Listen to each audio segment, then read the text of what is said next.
Welcome back to all the early birds. The GOAT is back, and I am saying bah, bah, bah. Hello, starting very soon.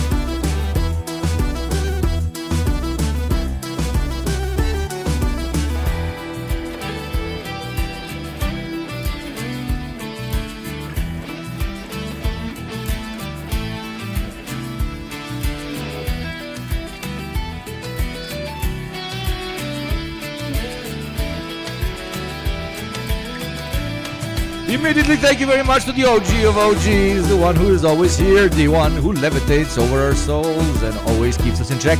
Yana Gibashi, thank you so much for the 3 gift subs. Let's fucking go. Stream starting in around 5 minutes. Thank you, Yana, as always.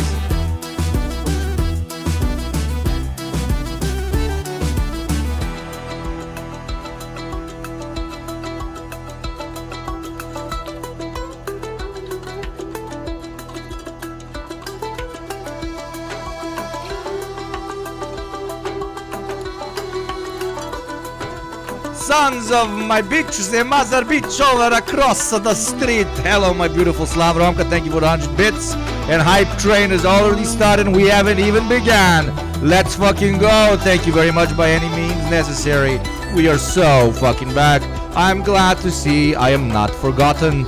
Not forgotten indeed. As I go bah bah bah. It might be a Thursday, but with your boy Yugopnik, Friday is already back on the main door. Starting very soon. Let me just finish my massive cup of coffee.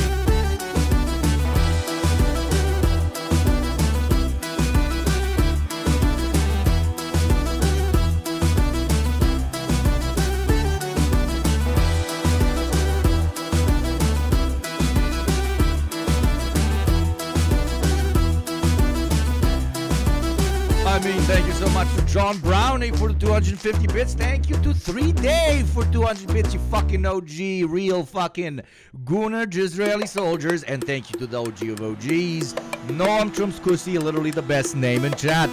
Thank you for the 5 gift subs, my beautiful. Let's get that hype train going. True fucking true as I go bah fucking bah.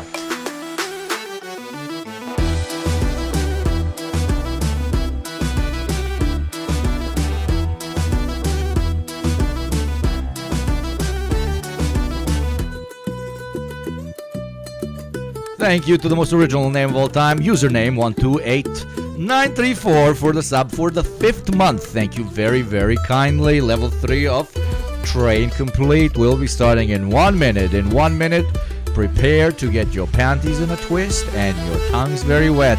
Thank you very much, Upstage Coronet, as well for the resub for 6 months. You fucking legend. That is very, very kind.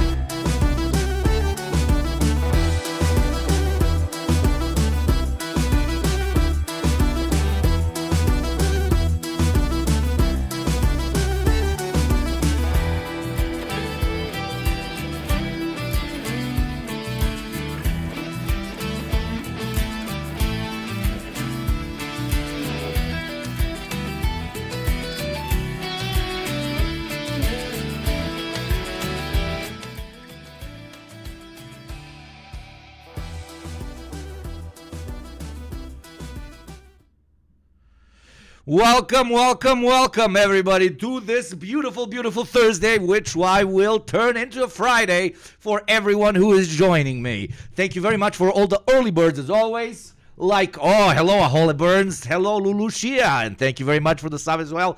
Hello Big Homie Gay Ass, very, very nice name as well. Thank you Pixerino, hello Scar Dave, hello Noam Chomskusi as I said previously, hello Yana, the fucking OG of OGs, Ufigi, Gay Lennon. I see all the OGs have not forgotten me even though I have abandoned you. I have abandoned you from any source of entertainment and political information for an entirety of 2 weeks as I've entertained myself across across the plains of certain parts of Europe with my boys from the good old DEPROGRAM. I have many a story to tell, many a gossip to share, many a problem to start. But maybe I shall not do that because I'm very wholesome and nice. Thank you very much to Horse Beef HL as well for the resub. 7th fucking month. Can you believe it? 7 months up in this bitch and I am still relatively normal. Holy shit. I have not even touched a child. It's as if you being on Twitch or on YouTube doesn't actually cause pedophilia. You are actually a pedophile who happens to be popular on Twitch or on YouTube. But then again, these are not proven facts yet. We must do more research. Anyways, it is the good old 1st of August, my favorite month in the year, because guess what? Your boy has been born in August. I will not tell you which day of this month. Maybe I will just surprise you midstream, which day I was born on with my good old birthday celebration with you beauties. But August has always been my favorite month. Augustus, also my favorite Roman emperor, etc., etc. But no, it is August 1st. It is Thursday, which I will make feel like a Friday. Yeah, I'm getting very old. Next year, I'm turning 1 year before that scary year. Though it's never worked on me. Like, ever since I turned 24, right? I've just told myself, no, you're 30. You're not 24. You're 30. So every next year that I gain doesn't feel like much because in my brain, I've been 30 for a while now, right? So 30 isn't scary. Probably at one point when I turn around 32, 33, I will just tell myself, dude, you're 40. And I will simply begin to act as like a 40-year-old. Thank you very much, AJ, for the sub with Prime. Welcome, my beautiful child soldier. Thank you kindly. Very close to level 5 of the hype train, which would be beautiful, which we all know. For those of you who have not forgotten, if it ever reaches a level high 5, it ejects itself into the sky and then plummets right on Netanyahu's house. That's the level it needs at least. But anyways, yes, I am back. I need to get back into the groove of talking to myself in a room as hundreds of people watch me and write their beautiful little comments. So bear with me. My tongue might get in a twist or two, which it is already doing. I got my decent dose of Yugoslavian coffee. I got my good old Zins right here. And I'm extremely refreshed. I feel really, really fucking good. Wonderful. And I am back from an absolutely incredible trip that I've had with Hakeem and JT.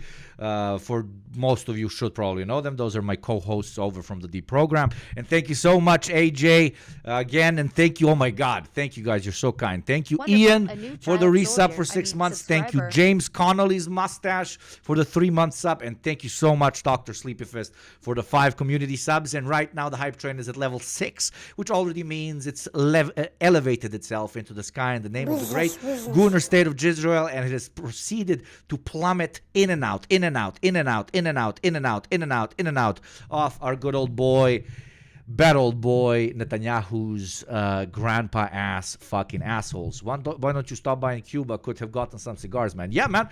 You never know. Maybe we'll do some streams from Cuba one day. That would be very fun. But no, I spent, what was it, 7-8 days with my boys, and it was absolutely phenomenal. A new child soldier. Thank you, Dr. Sleepy Fist.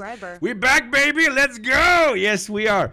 It was very nice. At first, I was relatively nervous because I had never, seen the boys live. I knew what JT looked like. I didn't know what Hakeem looked like, but that wasn't really where the nervousness was coming. It was, we click so well on the show, and that's what makes the show kind of work so well, and that's, in my opinion, what made it so popular. That and the fact that it's an actual international project. It's not just an American yapping from New York about things that he or she might never have actually experienced when it comes to the policies and politics of the rest of the world, the so-called developing world.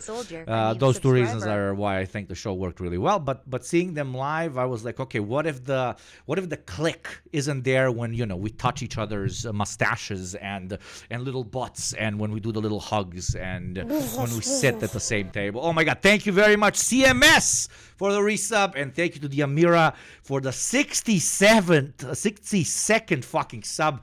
Thank you so much for the 10 gift subs. We'll get back to that 1,000 as we always do. Thanks to incredible human beings like Amira right here. Thank you so much. And like Carl Livinger, the most difficult to pronounce name up in here in chat, for the 3rd month streak and 5-month sub. Thank you very much, my friend. Thank you dearly. But yeah, and then, I'm sitting at this cafe. I was extremely tired, honestly, a little bit hangover because I wasn't able to sleep much because I was at like a 3-day bender birthday over in Greece of a close friend of mine, which was nice, but it was a very contrasting experience. Those guys were like just proper Balkan gorillas, like pure machismo, pure, fucking insanity, just losing our shit. And then the hardcore contrast of going and sitting together with 2 brilliant intellectuals, very kind, very down to earth, very, not with their head up their ass like the majority of my friends are, in the form of Hakim and JT, was a very vivid and very, very radical kind of switch. Thank you very much, Singing Kumina, for the resub. Fucking OG of OGs. Thank you very much, my Pokemon.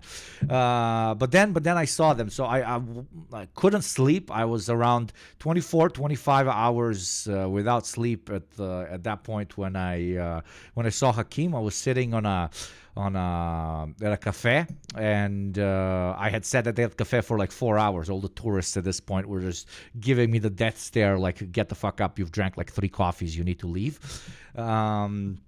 But the check-in was much later, so I flew in first, and then this was the first moment I got to see Hakim. Hakim is extremely handsome. He's very cool. He's very pretty. He's everything fine. Everything what you imagine Hakim to be, he is. He's not bald. There you go. For some reason, like after even spending 8 days with him, because I've been so used to looking at that picture of Lenin's levitating head, I always thought that he's like de facto bald. He's not bald. Actually, he's got thicker hair than mine, right? And he's in general a hairy guy in a good way, like a sexy Latino man, kind of hairy guy. But he's sponsored by anti-bald medicine. Exactly. The guy probably injects shit directly into the skull. No, and he shows up and it's immediately hugs, kisses, and it just goes smooth from the first fucking second.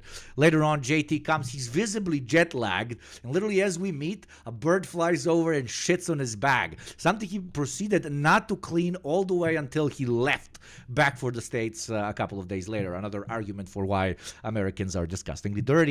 Anyways, the 3 of us go, we sleep for a little bit, and then the adventure begins. We went to restaurants, we went to walks, we went to a lot of museums. I even managed to get JT drunk 2 whole times. Not like that was fucking difficult. Like, sorry JT, Ultra Giga Chad, but 3 big vodkas and the guy is fucking gone, okay? 3 big vodkas and my boy is gone. But he has such a beautiful,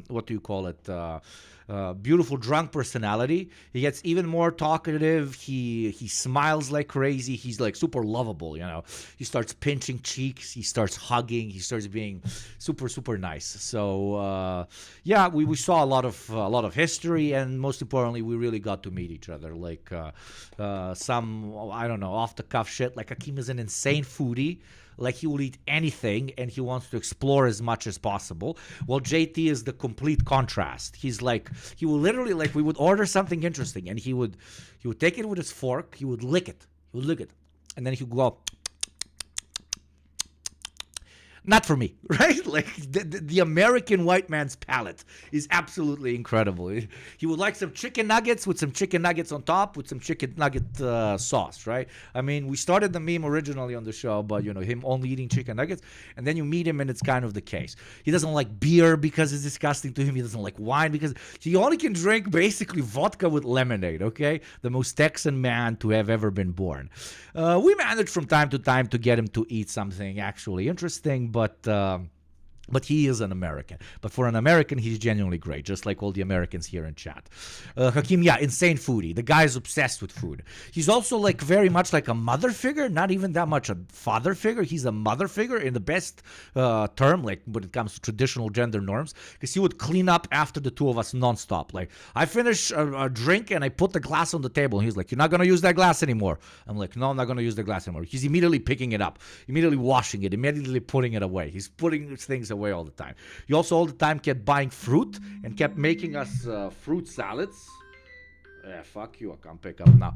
He always, was making us fruit salad, so I think I ate more fruit in those couple of days than I have in the past 10 years, probably. Romka, thank you for the 100 bits. Što bljat Amerikanski needs to drink some Slavic moonshine to improve his palate. Yes, he does. Yes, indeed he does. But I genuinely think if we give him rakia or like, more potato type of moonshine, he would die. JT would literally die. Sounds like my autistic food habits. Maybe, brother. Maybe. But, Hakeem is like very much like, he's a doctor at the end of the day. He really wants to take care of everybody all the time. He's horrible to drink with, because he will pretend not to judge, but then, he would go in like just random. You're just having fun, having a couple of drinks. This is the least drinking I've done in a long time, by the way. 7 days of almost nothing. You will be chilling, having a good time, and he just pops in. He's like, oh, you do know that ethanol causes irreversible damage to the brain and the liver, and no matter how much you try in the future, you will never get back the damage that this has caused you now. But you have fun. That son of a bitch. Okay, he would go in with shit like this, but hey, I would just look at him. I'm like, okay, nerd, next, thank you. Jokes aside, no, he was very respectful, very chill about it. JT ate a lot of bacon. Because everything in that country would come with bacon for some fucking reason, and Hakeem would still keep it in the order, but separate, and then he would give JT the bacon, which, of course, JT will eat bacon, but not actually interesting food. They walk a lot. I was very positively surprised. JT, being American, I was like, he's going to die. Like if he walks more than a mile, because he literally said, like, I don't remember the last time I actually, was in a proper city outside of classic suburbia, et cetera, et cetera. But no, he was a great sport. He was a true sport. And yeah, it was a brilliant time. 8 days, properly hung out. It's like the three of us are literally the same person. If you took the same person and then you put them in different material conditions and cultural contexts, right? And let them grow up. And that's basically what happened. And that's why I'm taller than them, because I grew up on that Balkan meat, brother, and on that Balkan rakia. That is why the entire time they referred to me as their bodyguard as we would be walking around. So where did you guys met at? Yeah, and I can say an EU country. Hakeem is very like he's like in a movie. How do I put this? He's like very secretive. He's crazy secretive. So I don't even think I have a green light from him to even say what country we went to. Even like when we recorded there, we recorded two. We recorded one that's already available for patrons over on the program, a live episode with a camera. We recorded another one which will be a bonus episode as well. Hakeem would close particular windows so that accidentally there's no what do you call it, reflection in some mirror on the other side of the room that could show his face. If I would post an Instagram story, I would have to run it by him, like some commissariat, for him to check if this is censored enough for me to be able to post. The guy is, he really wants to keep his anonymity, and I really respect that. And I'm not making fun of it, not at all. Just like I wasn't making fun of JT's food palette, but hey, it is what it is. Thank you very much, Anieniki, for the sub. Drei wunderschöne Jungs, the three beautiful boys. Dankeschön, my friend. Dankeschön. But yeah, no one wants to get doxxed, but he doesn't want to get doxxed like on steroids. It's very hardcore. It's very hardcore. The second I showed him my mask, he was like, "Oh, if you increase brightness in this particular thing, or if you zoom out the eyes and then do reverse photo search for a couple of weeks, you will eventually find you." And I was like, "Okay, Mr. CIA." But no, that's how I realized he most likely is not a Fed. Though I'm still, they still could be Feds, but I can confirm 100% to all the racists in chat that Hakeem is not American, okay? This man is definitely not American, because no man is capable of doing so much hardcore, like borderline racial commentary without fearing potential death the way an American can. I thank God every day that Hakeem is a beautiful brown Iraqi, because the type of shit this man would say, if it came out of the context of a white man's mouth, holy fucking shit, that would be terrifying. No, like the classic thing I do here, we do at the show. It's not too much, race science, progressive race science. Okay, Yugo has a little photo of Hakeem and a locket around his neck. Absolutely, I keep him tucked underneath my foreskin. Okay. We do have voice analysis and only facial recognition, even GAT analysis. GAT analysis has really come a long way. Thank you very much. Good doggy for the sub with Prime. But anyways, that was basically the story. It was very nice. It was tiring, but it was very nice. The guys are like, they're genuinely super chill. They're like, oh, you want to sleep in? Okay, no problem. Oh, you want to walk? Okay, no problem. Oh, you want to get out of the heat? Okay, no problem. Oh, you want to eat something different? Okay, no problem. Oh, you don't want to go to this museum, or you do? Okay, no problem. Super accommodating, super modest, super non-stingy. I fucking hate stingy people. Super not stingy. We were fighting for every single bill at every single restaurant. Every single time. That was beautiful to see. That was absolutely beautiful to see, and kind of expected from an Iraqi, but not an American, surprisingly. Also JT, extremely non-stingy. Like, I have nothing bad to say about the fuckers. Literally, nothing bad. And everybody's like, oh, you wouldn't say anything bad because you're partners and you want to ruin that. No, I would. We talk shit about each other all the time. I absolutely would, just for the memes. But I have nothing bad to say about either of them. Very cool dudes. Very fucking cool dudes.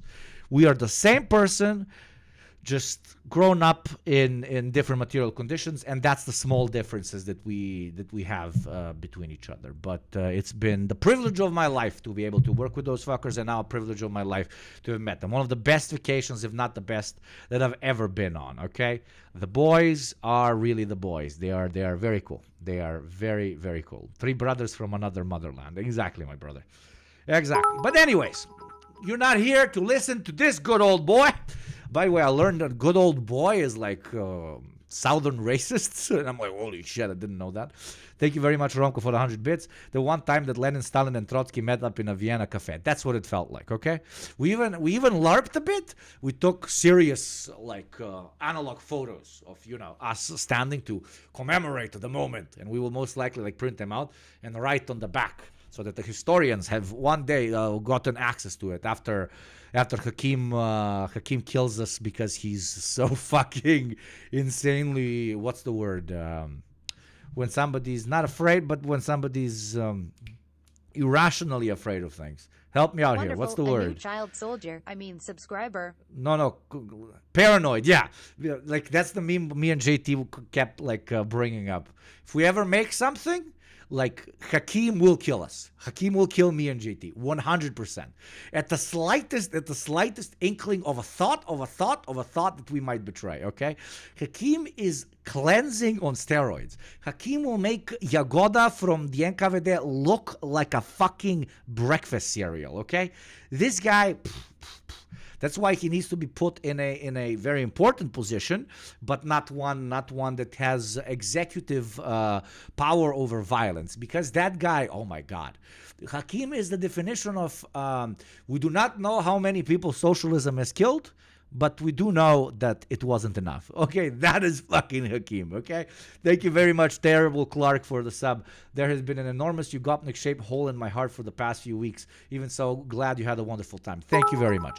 I genuinely thought, should I stream or should I just give myself fully to the experience? And the only reason why I thought maybe I should stream, not because of the greed, but just to always, keep you guys in check. But I was like, let me give myself fully to this experience, and then when I come back, I properly stream. I lost money, a very decent amount of money by not streaming, not writing my own videos for the channel, etc., etc. But I think it was absolutely worth it for the experience. The only people I would absolutely like to apologize to is, the people that are always here in chat. Sorry that I was gone for so long. I will do my best for that not to happen again. But I was like, fuck it. Let me just fully enjoy this. I fucking deserved it. I want to really live that Hakeem and JT bussy for a good week. Thank you, Ronka, for the 100 bits. Yagoda was actually part of the conspiracy. Yagoda was always in on it.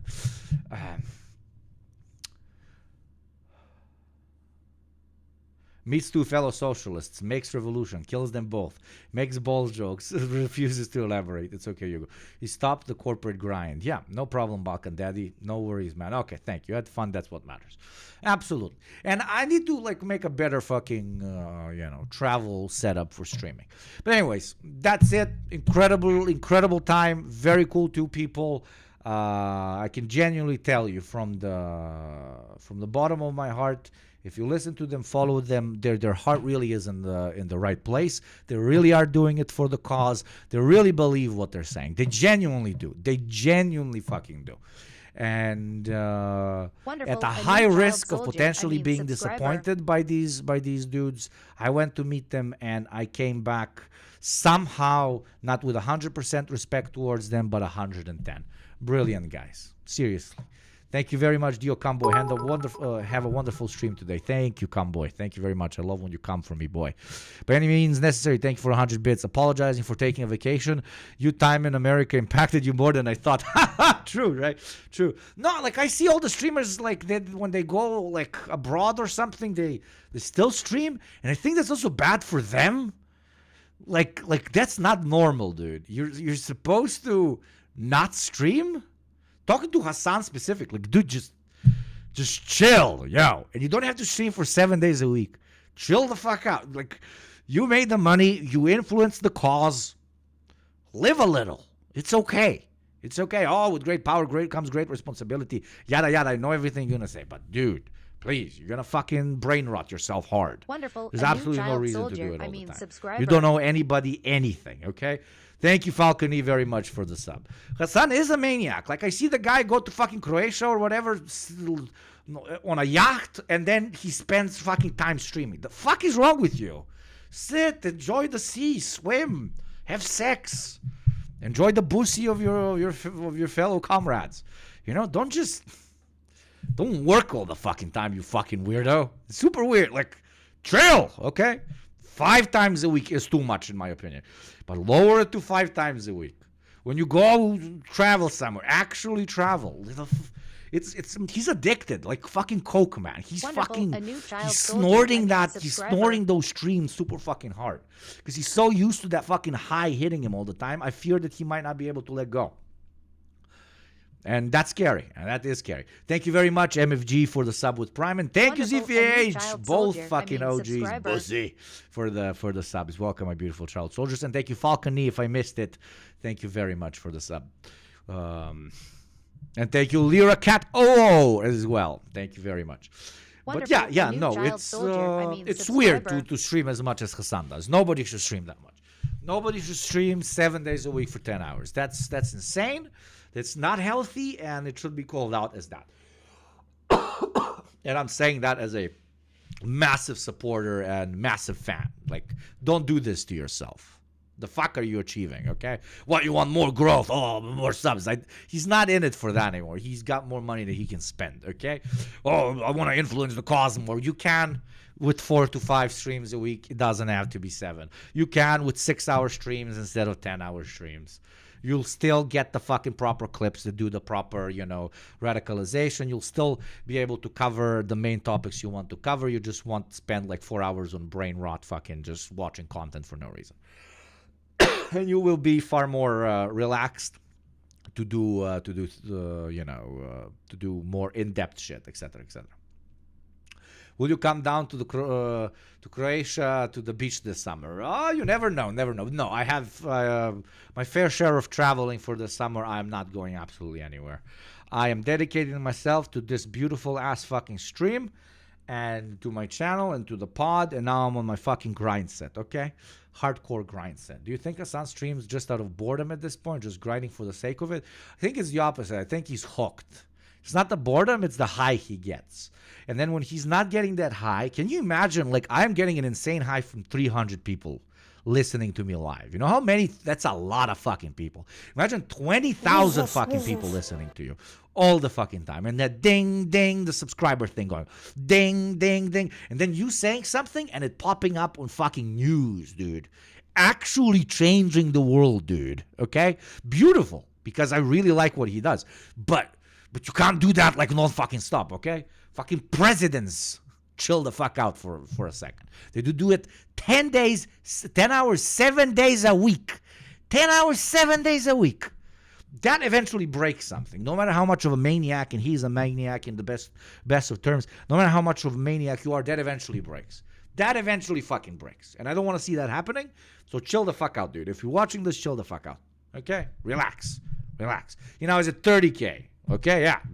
25 to 40K. Imagine that high. So I think he's just hooked. He's hooked. And he's probably saying, oh, no, I can stop anytime. Oh, I can stop anytime. Yeah, that's exactly what people who are hooked say. Okay? He needs to chill. He's insane. On special occasions, he'll do 12 hours plus. Right? That's scary numbers. That's great numbers, brother. It's really good numbers, but that is scary numbers, brother. That is unhealthy numbers, brother. That is some unhealthy numbers, brother. Okay.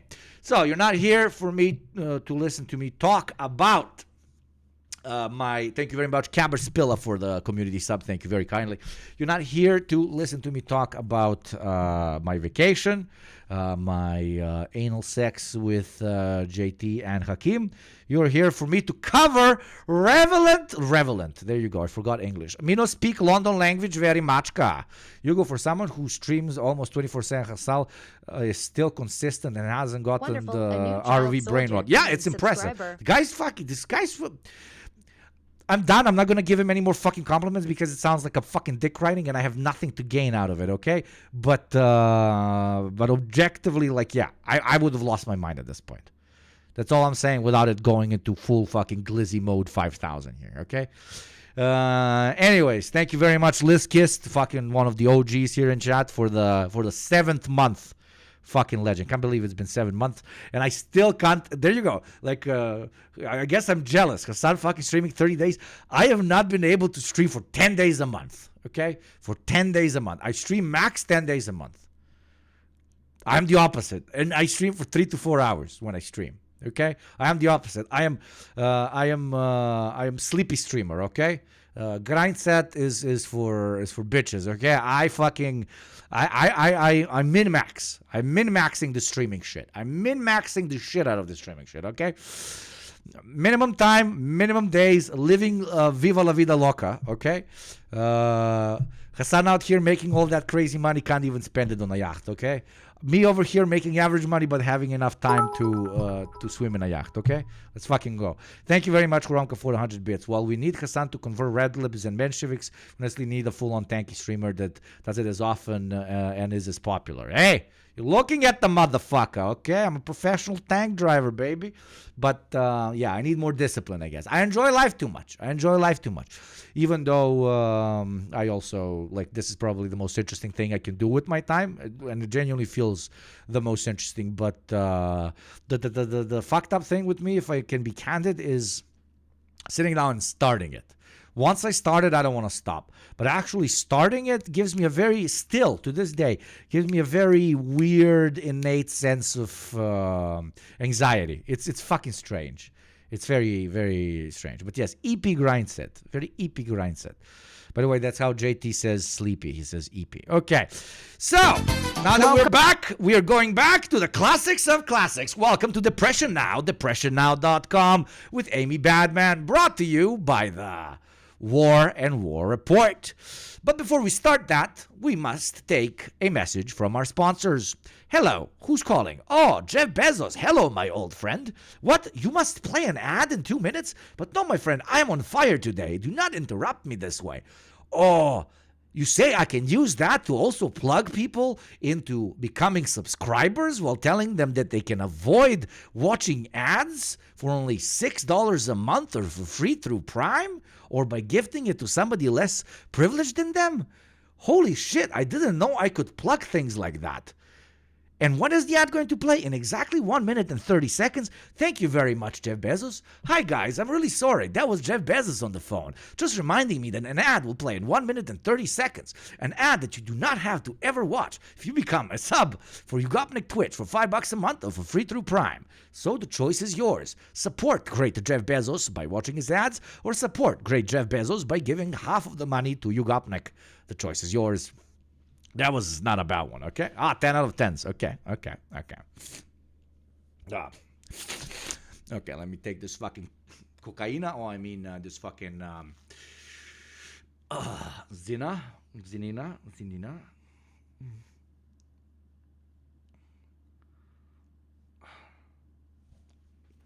Well, let me text Jeff Bezos heart emoji. Wonderful. Eggplant, A new heart child soldier. emoji, I mean eggplant. subscriber. Okay, Bezuzzi, I love my Bezuzzi, man.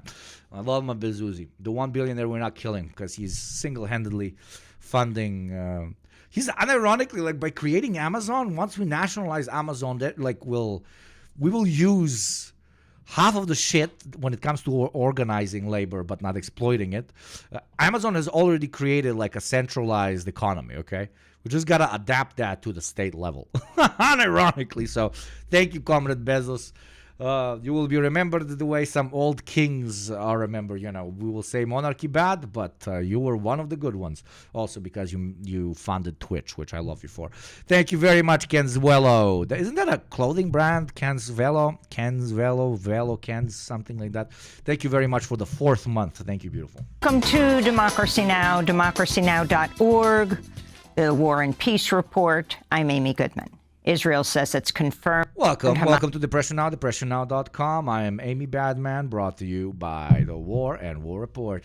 Hamas's top military commander, Mohammed Deif, was killed in an Israeli airstrike in southern Gaza on July 13th that killed some 100 people. Hamas has not responded to the claim. This comes amidst rapidly rising regional tensions following the killing of Hamas's political chief. So World War III, when we coming, eh? Hey, World War III, when we coming? Israel had the choice, hey, chill the fuck out, stop genocide, and negotiate with Hezbollah and Hamas. But Israel instead said, oh no, Middle East go on fire literally and cause World War III now. I can't wait to be giving this stream to the foxholes you fuckers will be in, okay? My beautiful, beautiful child soldiers, unfortunately not fighting for the great state of Gunistan, Israel, but for your own local nationalist reactionaries. Thank you, Ramka, for the 100 bits. We anyways need the whole world industry to become one big monopoly, so Bezuzzi needs to expand while we infiltrate. Exactly. We must support Amazon until it overtakes all economies and all other businesses, because that way we can achieve communism, but by just overtaking one business. Okay? There you go. I call this Amazonian accelerationism. Okay? Ismail Haniyeh in a targeted Israeli strike in Tehran overnight Wednesday. That strike took place just hours after Israel bombed a Beirut suburb, killing a top Hezbollah leader. Hezbollah confirmed on Wednesday Fouad Shukr had died in the attack. Thousands gathered. Yeah, call it goon maxing, Bezos maxing, brother. That is another addition, another unironic addition to our great Jisraeli ideology. In Tehran today for Haniyeh's funeral procession ahead of his upcoming burial in Doha, Qatar. Iran's supreme leader, Ayatollah Ali Khamenei, who led today's... Iran, also known as nothing ever happens absolutely ever. I mean, come on, at this fucking point, nothing ever happens absolutely ever. What kind of fucking security holes do you guys have in your fucking capital city? A rocket right into the fucking apartment building. It's pathetic. It's fucking pathetic. I'm sorry. Funeral prayers. Rock 702. Wonderful. Thank you very much. Child Thanks soldier. you. No, I thank mean you, my friend. subscriber. Reportedly issued an order on Wednesday for Iran to strike Israel directly in retaliation. The UN's warning a dangerous escalation following Israel's attacks that undermines a possible ceasefire in Gaza. In Gaza, displaced, war-plagued Palestinians responded to the assassination of Ismail Haniyeh. My personal opinion is that And all Israel, remember all the arguments? Oh my God, Israel can't like Wonderful. specifically A new child target soldier. I mean, subscriber. enemy generals and like specific Hamas members. That's why it needs to kill 700 billion children. Okay, that is why it needs to decapitate 500 billion pregnant women. Also, meanwhile, Israel like specific target and capital of their arguably biggest enemy. Phew-pa! Kills them. After a display of power in Washington. But no. We gotta get all them kids. Accidentally, of course. Oh, everybody here in chat knows all this shit. I don't even need to call out the hypocrisy or the blatant lies holding together a genocidal project. But hey, I guess sometimes you gotta say the obvious. Thank you very much, Juice Stew. Yo, thank you very much, my friend. Thank you very much, yo. it is a bullet of mercy on the so-called negotiations. The occupation, especially Netanyahu, were wasting time, and this bullet came to kill these negotiations. So we return to the truth, that we are in a war, a genocide, and that the occupation does not want negotiations nor deals, but rather the annihilation and to take over the Gaza Strip. There you go. Random genocide survivor walking on street has better analysis than 99% of fucking Westerners, dude. The resistance is ready, God willing. Ishmael Hanaya's blood is a fire that will be upon the occupation and its associates. We'll have more on these latest developments after headlines. Elsewhere in Gaza. Also, congratulations to have 700 subs. Let's fucking go, baby. Fucking go. We're so fucking strong, man. So fucking strong, man. We're so fucking strong. There's fucking 700 motherfuckers here, baby. Sorry, that zin hit really hard. On Wednesday, Al Jazeera reporters Ismail Al-Ghul and camera operator Rami Al-Rifi Also, thank you very much to the mods for adjusting the title. Thank you very much. were killed in a targeted Israeli airstrike as they were covering the death of Ismail Haniya in Gaza City's Shati camp, where Haniya was born. Al Jazeera's Khin Khoudry broke down on air as she deplored her colleague's murder. We do everything. We wear our press jackets, we wear our helmets. We try to not go to anywhere where it's not safe. We try to go to anywhere where... Of course, this is intentional assassination of journalists that they've been doing from day one. That is completely intended to fully dissuade anybody from reporting on the ground. But their miscalculation is that most of these reporters are from Gaza. They live in Gaza. Gaza is all they know. Gaza is the place that they cannot leave, even because they are Palestinians from Gaza. So no matter how many you kill, they will continue reporting. Like it's other than being morally abhorrent, it's a fucking idiotic strategy. to keep our security, but we have been targeted. Yeah, if you wear a press jacket, you are more likely to die, most likely, yeah. In normal places where normal citizens are, we're trying to do everything, but at the same time, we want to report, we want to tell the world what's going on. It's heartbreaking to report this today, and it's heartbreaking to report Shireen's killing, Hamza's killing, and Samir's killing. And this is not the first time we're doing this, but every time it feels as if it's the first time. It's a great loss for us here, journalists in Gaza, and especially Al Jazeera's team losing such a colleague. Al Jazeera pledged to pursue justice for its slain reporters and the more than 160 journalists who've been killed while covering the war on Gaza. No, they don't have precision strikes. They don't have precision strikes. No, not at all. Capital city center fucking of Iran, or we can precision strike. But here, no. What, they don't have enough money for the precision rockets? And that's an excuse to kill journalists and kids? Fucking phenomenal. Al Jazeera's managing editor, Mohammed Mouad, posted a message he'd recently received from Ismail Al-Ghul. It read in part, quote, "Let me tell you, my friend, that I no longer know the taste of sleep. The bodies of children and the screams of the injured and their blood-soaked images never leave my sight. The cries of mothers and the wailing of men who are missing their loved ones never fade from my hearing." Al-Ghul added, quote, "I am tired, my friend." Donald Trump took to the stage at the National Association of Black Journalists annual convention in Chicago Wednesday for what many described as an unhinged interview in which he openly... How is she black? She's Indian. Jeez, that was a fucking twist. I have my hot takes on this that I will give you later. One day she's Indian, the other day she's black. What the fuck? Attacked the panel of black women journalists who moderated the discussion. He accused ABC News reporter Rachel Scott of being nasty as he delivered this stunning response to a question about his Democratic opponent, Kamala Harris. I didn't know she was black until a number of years ago when she happened to turn black, and now she wants to be known as black. So I don't know, is she Indian or is she black? She has always identified as a black woman. I respect either one. I respect either one, but she obviously doesn't, because she was Indian all... She must choose what kind of Pokemon she is. You cannot be Pikachu and not Pikachu. How the fuck? I am confused. Away, and then all of a sudden she made a turn and she became a black person. Just to be clear, sir, do you believe that I think she is somebody should look into that too when you continue in a very hostile, nasty tone. Separately, Trump claimed he was the best president. This is like, okay, this is haha.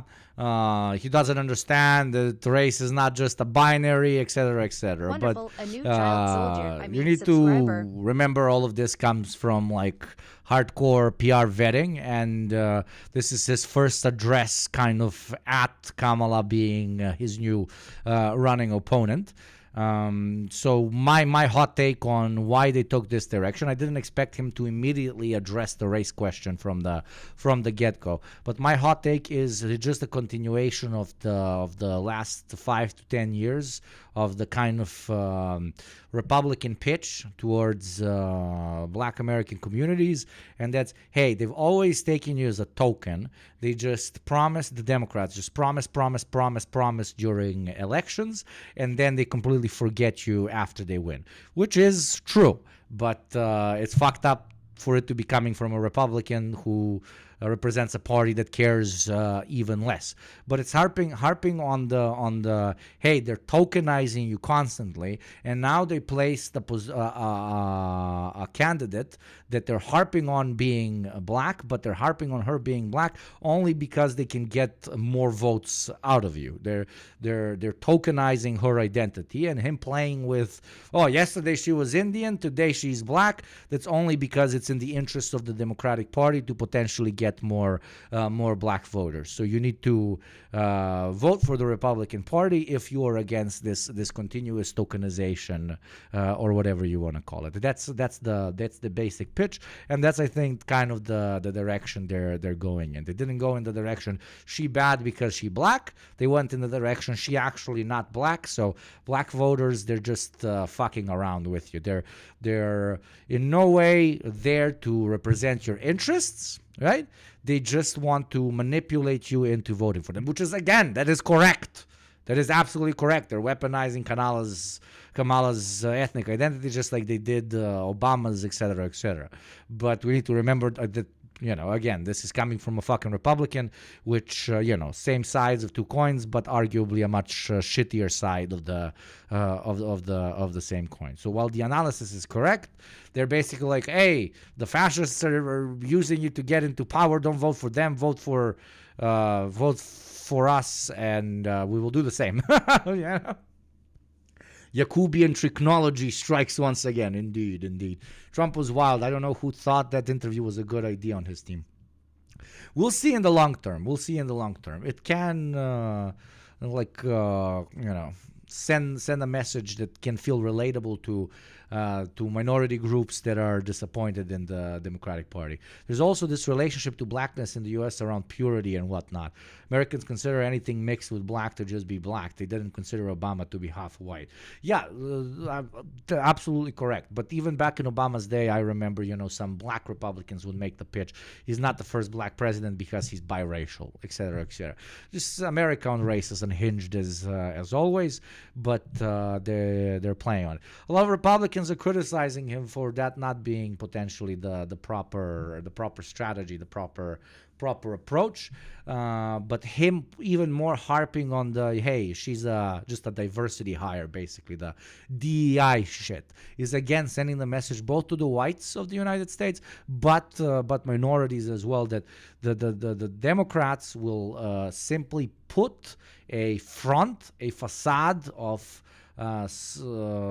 supporting diversity, while not really giving a shit about the actual working class minorities on the ground. Which, again, that is correct. That's what the Democrats are doing. But when it comes out of the mouth, out of Trump's mouth, it's fucking, pathetic and hilarious. A new child Thank you very much, Quinty, for the 7-month sub, you fucking legend. And thank you, Nasreen, for the 6-month sub. Thank you very kindly, my friend. President for black people since Abraham Lincoln. Kamala Harris responded to Trump's comments as she spoke Wednesday evening at an event of the historically black sorority Sigma Gamma Rho in Houston, Texas. The divisiveness and the disrespect She did a good take on this. She was basically, keep harping on him being extremely divisive, him being disrespectful, and most importantly, that America deserves better. America deserves better. She didn't jump into this was really smart. She didn't jump into, oh no, I am actually black, oh, I'm not Indian. Oh, no, she didn't do any of that shit. She just sat there and she was like, you're weird, which is what the Democrats in general are kind of doing to the Republicans, and it's kind of working. And let me just say, the American people deserve better. The American people deserve better. Proceeds to adopt Biden's immigration policy. Fucking great. We'll be playing excerpts of the Trump interview later in the broadcast. In other election news, the powerful United Auto Workers Union has endorsed Kamala Harris for president. Harris will be in Detroit next week to rally with UAW members. Harris also received the backing Wednesday of half a dozen climate groups who declined to back Biden, including 350 Action, Center for Biological Diversity Action Fund, and Food and Water Action. In more election news, Trump loyalist Kari Lake won Arizona's Republican primary for U.S. Senate. Kamala is like the villain from a Hallmark Christmas movie. Where she will face Democratic Congressmember Ruben Gallego to replace conservative Democrat turned independent Senator Kyrsten Sinema. Kari Lake pushed election fraud conspiracies following Trump's 2020 loss to Biden and her own loss to Democrat Katie Hobbs in Arizona's 2022 gubernatorial race. She has refused to concede that race. The Sudanese military says its leader, General Abdel Fattah al-Burhan, survived an attempted assassination when a drone attack hit an army graduation ceremony, killing 5 people. The army accused the paramilitary Rapid Support Forces of being behind the attack, but the RSF has denied responsibility. The warring parties had just... You gotta love how fucked up, post-colonial states and their... domestic groups fighting. It's always RF-77 versus GRPP 700 united in their fight against the PRCTTFFGG. So many fucking groups, man. Recently agreed to participate in U.S.-mediated talks in Geneva this month to end the bloody civil war which has devastated Sudan since April of last year. General Burhan appeared to rebuff any possible peace deal as he spoke yesterday following the attack. We will not retreat, we will not surrender, and we will not negotiate with any party, no matter who it is. There is nothing that scares us. We do not fear drones or else. We will not die except in our day, and everyone's fate will come in its certain day. That's why we will move with our heads high, and we'll fight with pride. We will not surrender. I love that nothing burger, that incredible nothing burger. My dude said nothing. We will not give up, and we are proud, and we are the correct ones. Surrender. In Venezuela, President Nicolas Maduro says he could call for a new revolution if the U.S. and others continue to challenge his win in Sunday's election. Maduro spoke Wednesday from Caracas. Look at my thick boy. The thick boy will single-handedly punch the Elon Musk in the head. The United States, with its false diplomacy, moved around the world to set up this scenario in Venezuela. I have to say it all. We negotiated with the United States in good faith, and they did not comply. They are liars and phonies. The U.S., Colombia, Brazil, and other countries have called on Venezuela to release vote tallies. Maduro's rivals have claimed they have proof that Edmundo Gonzalez received more votes, but have not made this evidence public. Human Rights Watch says it's very... I love how they never call for this in states that are, in countries that are allies to the U.S. Oh, I wonder why. It's almost like they don't give a fuck about whether elections are legitimate or not. Verifying at least 20 credible death reports in post-election protests. The Pentagon announced Wednesday it's reached a plea deal with the accused 9/11 mastermind Khalid Sheikh Mohammed and 2 others involved in plotting the attack. The 3 men, all detained at Guantanamo prison, will reportedly plead guilty to conspiracy and murder and receive life sentences, avoiding the death penalty. Rights groups welcomed the long-awaited news. The Center for Constitutional Rights said, quote, "These plea agreements are a substantial step toward ending military commissions and the extra-legal nightmare of Guantanamo." I love how we follow the news about the U.S. calling out another country for quote unquote not being democratic enough. We follow that with the news of, hey, the death camp, the American death camp has just done XYZ. Speaking of death camps, in exactly 1 minute, Twitch will put you in something I like the worst gulags, the worst death camps, only the digital version of it, known as advertising hell. But there is a way, there is a path, there is a glorious thing you can take upon your soul to free yourself from this imprisonment. And it's called a subscription to YugopnikTwitch for $5 to $6 a month for free through Prime. Reject the evils of the camp, which will play in 1 minute, and embrace the true golden path of YugopnikTwitch subscription. The choice is yours. The ad will play in 20 seconds. The military commissions at Guantanamo, Join, my beautiful child soldiers. Join. Have never provided justice or accountability for anyone. Rather, for the last 2 decades, they've provided a veneer of legal process that serves only to maintain the unacceptable status quo and cover up the torture and abuse of detainees, unquote. Center for Constitutional Rights has represented a number of Guantanamo prisoners. And Russian authorities have reportedly released Wall Street Journal reporter Evan Gershkovich and former U.S. Marine Paul Whelan as part of a prisoner swap with the U.S. Few other details are known as of now. This comes just weeks after a Russian court... We have released the Americans because we shall receive some comrades in return. I am Russian. Thank you very much, Kiki Marie Henry, for the sub. Thank you very much. 5-month streak, you fucking legend. Convicted Gershkovich of espionage, sentencing him to 16 years. Hello, my fellow Gooners and my Ultra Gooner, the great leader of the state of Israel, YugopnikTwitch. I have missed you all. We have missed you too, my friend. We have missed you too. In prison. Paul Whelan was sentenced to 16 years in prison in 2020 on spying charges. Both men rejected the charges. Oh, and yeah, a spy would be like, yeah, man, I'm such a spy. I love when I do the little spying. Hey, Russian court, I'm a spy, definitely. Those are some of the headlines.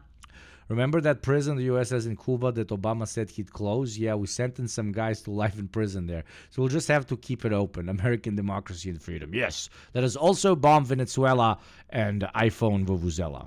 This is Democracy Now!, democracynow.org. Thank you very much. Everybody go subscribe to Depression Now!, depressionnow.com. Brought to you by the legendary Amy Badman and the War and War Report. Indeed, indeed, indeed. Quite the development. Quite the development. Okay, let's build our opinion on, instead of Genocide Joe, Genocide Kamala. Signified B sides, the man who single-handedly almost made me literally made me say the N-word by accident once. Let us see his hot takes on Kamala. I'm a pasty-ass white boy from the depths of Eastern Europe, so when it comes to talking about her identity, I probably should shut the fuck up. So instead of shutting the fuck up, I will base all of my opinions off of a black comrade's opinions on the subject and then repeat them ad nauseum. Okay? Okay, let's go.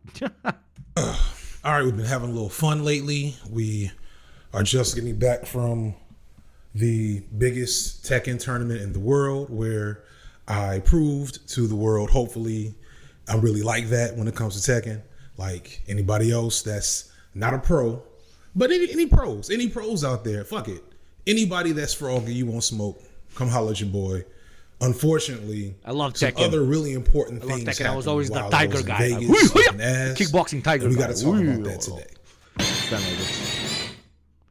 So unless you're completely disengaged from American politics, which I made an account just to see you, my glorious Slavic king. Oh, thank you very much, beautiful. Thank you, beautiful. Welcome, ya, kawaii. Sitting American President Joe Biden made history as the first president in modern history to not seek a second term, ending his bid after an immense shift in popularity over the last 8 or so months. And trust me, he wasn't very popular the prior 3 years either. But I have to say, his decision to side with Israel and consistently provide the nation of Israel with millions in aid as they reduced Palestine to rubble proved to be unpopular, not just with far left-leaning folks like myself, but even moderate Democrats after a certain point. It is a very unpopular principle that he's upheld, that he will be remembered for, and once it became clear. Genocide Joe, they called him. literally caused the death of thousands of kids, but probably will be remembered, ironically, as the guy who stepped down and was very modest. Literally, that's how they're going to whitewash him. They're going to whitewash him, an extremely nice guy who stepped down and allowed for a black woman to run. Aha. Optics, America, commentary, yeah. Clear that any semblance of defending themselves was no longer a possible excuse for Israel. That's kind of how it went down. I'm pulling punches and mincing words here for a reason. If you know, you know. I think most of y'all know. And if it wasn't that specific issue that turned people off, it was definitely Biden's debate performance a few weeks ago, in which he came off unintelligible, incoherent, and senile, as well as out of touch, at one point arguing with fellow octogenarian buffoon Donald Trump about who was better at golf. And by the way, I told you before, I'm happy to play golf if you carry your own bag. Think you can do it? You can't carry bag. He's a 6 handicap of all. He cannot carry big. Okay, he cannot carry big. I win. Da. Ha ha ha ha. If they said it in that accent, they were like, look at this funny third world country. Look at their presidents. They're so funny. I was an 8 handicap. Yeah. 8. But I had, you know, I've seen this way. And while conservatives do not and have not ever really cared about how they maintain power in government, liberals and moderates were making it very clear to the Democratic Party that they were deeply unsatisfied with Joe Biden as their candidate, and that it would likely lose them the election if something wasn't done. So on July 21st, 2024, something was done. Joe Biden announced his intention to end his campaign and immediately endorsed Kamala Harris, his vice president. Kamala Harusu, thank you very much. Dragonaut for the sub. Welcome, a beautiful child soldier. Welcome to the community. Who then quickly shored up a huge amount of support, both politically, but also, I would say, culturally, from liberals and Democrats, and including some, I would say, leftists, as well as getting pledges of enough delegates within the Democratic Party to become the presumptive nominee for president of the United States for the Democratic Party. Kamala Harris will get the opportunity to make history again, going from being the first woman and black woman to be vice president to can't wait for every single English teacher that I've ever had to become president, man. Then be the first woman and black woman to be president. And I have a lot of thoughts, as this is going to be a complex moment in politics going forward. And because things are all over the place, I tried to congeal them into 3 main takeaways that I think about Kamala Harris running for president right now, at least. Number 1, this may be an embarrassing thing that people clip 6 or so months from now, but Kamala Harris is going to win. This may surprise some of you. I know my friend and colleague Olay said the exact opposite, and her take and opinion is not to be disrespected. Really? I think she's gonna win. Did anybody forget the fucking assassination attempt? Did everybody forget the fucking assassination attempt? Trump can only lose. Okay? He can only fuck himself up and lose. Thank you very much, Lucid Fox, for the raid after quite a while of me being away. Thank you very much, everybody. Go check out Lucid Fox and give them a follow right now, or I do many hits in the face with fist. Okay? Thank you very much, Lucid Fox. I hope you had a lovely, lovely stream. Thank you so much, as always, for the raid. I shall return it 5-fold whenever I can, because we stream at such similar times. But yes, please, everybody, go check out Lucid Fox. And if anybody was thinking of donoing some good old subs, now is the moment for all our new beautiful friends from Lucid Fox's community. Thank you very much, Johnny Soda, for resubbing for 12 fucking months. You absolute savage. Jesus Christ. Johnny, you really are like the Johnny I watch from that adult website. Your pocket is very hung. Let's just call it that. Okay. But no, thank you, Lucid Fox. For all of you joining us, you can see the title and what we're doing. Oh my God, thank you very much, Amira. Single-handedly fucking lifting us up. Lifting us all up, because ain't nobody watching ads in YugopnikTwitch giving me 10 beautiful child soldiers for the great Gunner state of Jisrael. Our future is strong. Our future is proud. We shall conquer. No, seriously, thank you, Amira. Thank you very, very much. And welcome to all of our beautiful new child soldiers. I feel like Olay isn't in the Black Excellence Brunch crowd like I am. Not saying that I can't. 6 or so months them into 3 main takeaways that I think about Kamala Harris running for president. Right. Send me a zin and I'll sub. There you go. Take it. Straight out of my mouth. It's still wet. Take it. I know you want to. I know you want the juices in your mouth. I know you want to. There you go. You're welcome. Now, at least. Number 1, this may be an embarrassing thing that people clip 6 or so months from now, but Kamala Harris is going to win. This may surprise some of you. I know my friend and colleague Olay said the exact opposite, and her take and opinion is not to be disrespected or invalidated. I feel like Olay isn't in the Black Excellence Brunch crowd like I am. Not saying that I can't be wrong, because of course I am and have been many times. But for my money, Kamala Harris will be the next president for a few reasons. For one, I wasn't so convinced that Joe Biden was going to lose either, despite everything. We disagree incredibly, my friend. Holy shit. A big thing that I point out to people whenever I say that and they look at me like something's wrong with me is that if you look at the 2020 race and how it broke down in terms of certain racial groups and who they voted for, things tell a different story than we often tend to present when we're talking about Donald Trump and his presidency. What I'm getting at is a question: how did white people, women, and minorities vote in 2020 compared to 2016 when Donald Trump won? Believe it or not, Donald Trump gained in every single group of voters in 2020. Black men and black women, white women and other minority groups, etc. But there was one group he lost points with, and that's with white men. In 2016, Donald Trump got 62% of the white male vote. But in 2020, he got only... we gotta go back to brunch, brothers. Yeah, brothers, a real American really wants to go back to brunch. We want a representable president of the fucking government, and that's why I'm not gonna vote for Trump. Can I please has a minority pussy? I promise I don't vote for Trump. Okay. Yeah, that was wild. Him losing the bros was legendary. 57%. And this 5% decrease probably represents a much larger number than all of those other increases combined, just due to the sheer size of the white male population. Now, you may say that there's so many of us, brothers, we can literally dictate the elections, brothers, indeed. Oh, Joe Biden is a white man and Kamala Harris is not. And this is true. Further, white women. We'll come back to that. But I do believe that most normal people don't really want a Donald Trump second term. And despite the way the world is going and what normal counts as to a lot of people, I think most people prefer things to be less polarizing than Donald Trump has always been. I think we often underestimate just how much Hillary Clinton has been hated. Yes, but we also underestimate how bad, how horribly bad this 4 years under the Democrats was for a lot of fucking people. So a lot of them are not just voting based on representability. They're voting just to be anti-Democrats, okay? And how the Republican Party had been campaigning against Hillary Clinton for essentially like 20, 25 years by the time she ran for president. So I just generally didn't see how Donald Trump could win the presidency against almost anybody. As strong as race. Thank you very much. Arab Pop-Tart for the sub. Who do you think Slavs voted for in the U.S.? They didn't vote or they voted Trump? 1,000,000%, dude. 1,000,000%. And you know why? Because his son is Slavic, and that shall be the great future emperor of the United States, who shall conquer it from within. You know my theories on the tall boy, okay? The tall boy is how we get in, okay?